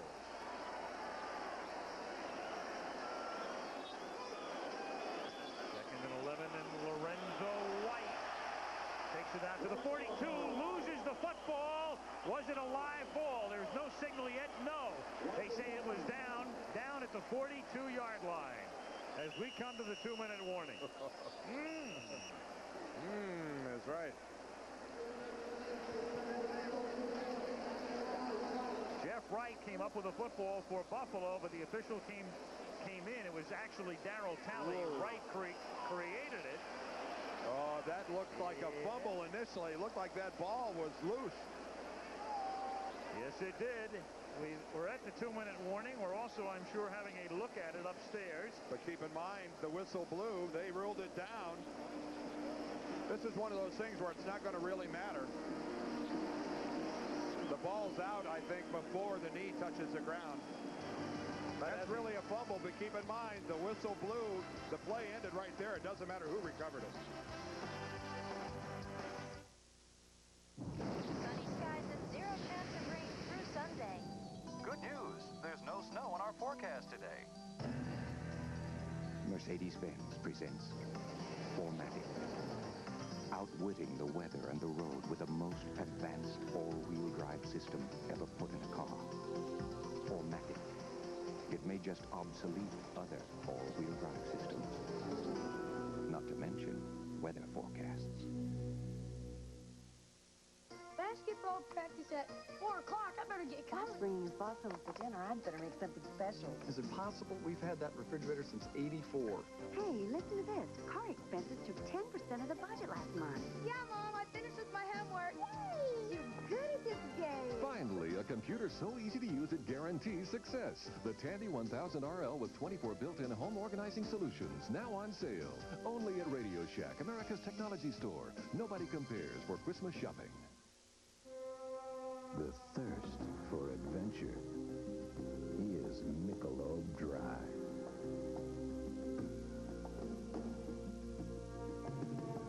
Refreshing beyond the ordinary. And once you've experienced the bold taste with no aftertaste, there is no going back.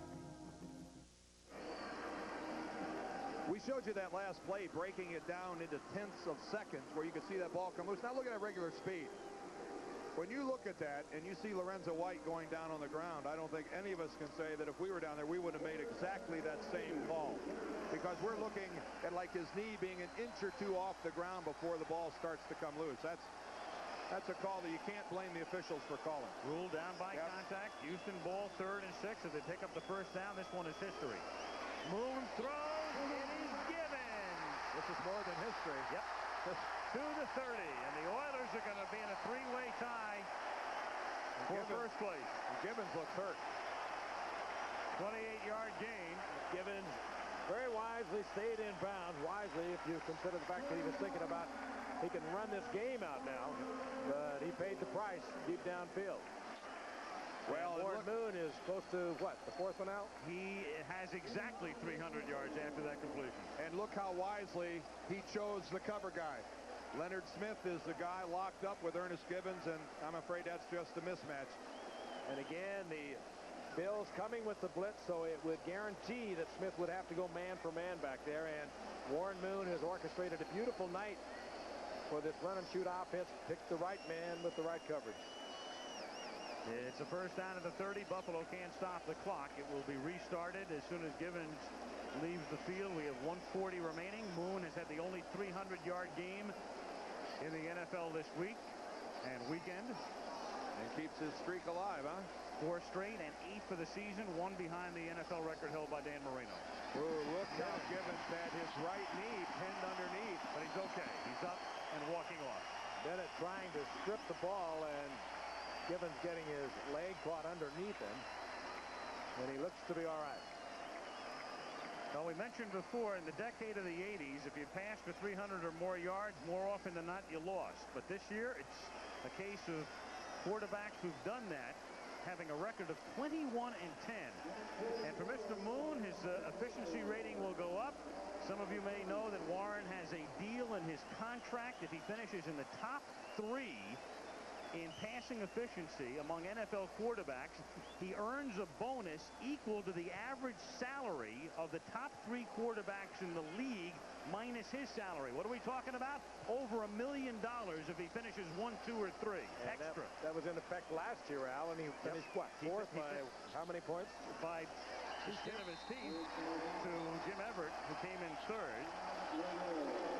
And Mr. Moon, however, right now is on his way to that bonus. And this makes the sweep for the weekend. All of the division leaders, all 6 of them, go under.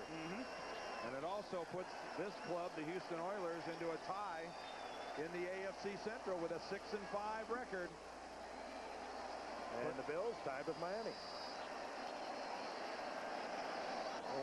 First time since the merger in 70 that all 6 first-place teams have lost over the same weekend.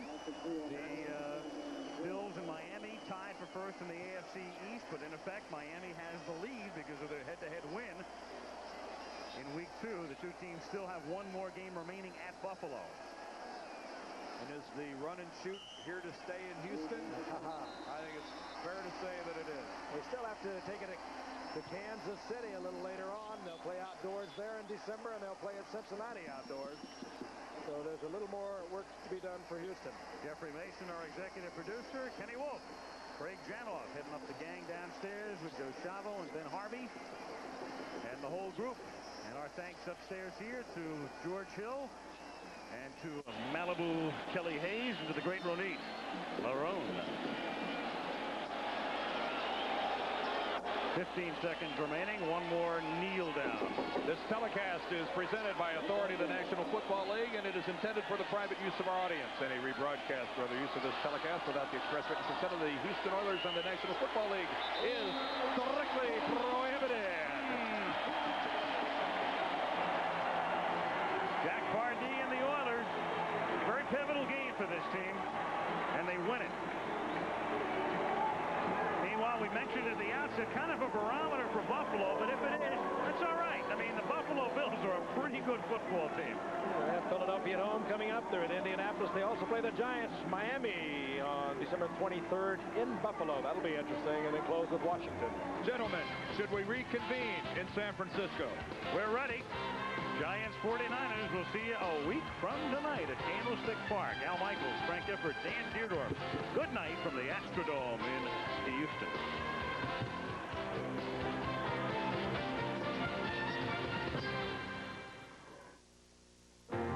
Saturday, 8 AC Sports tips off its basketball season with a Big Four Classic.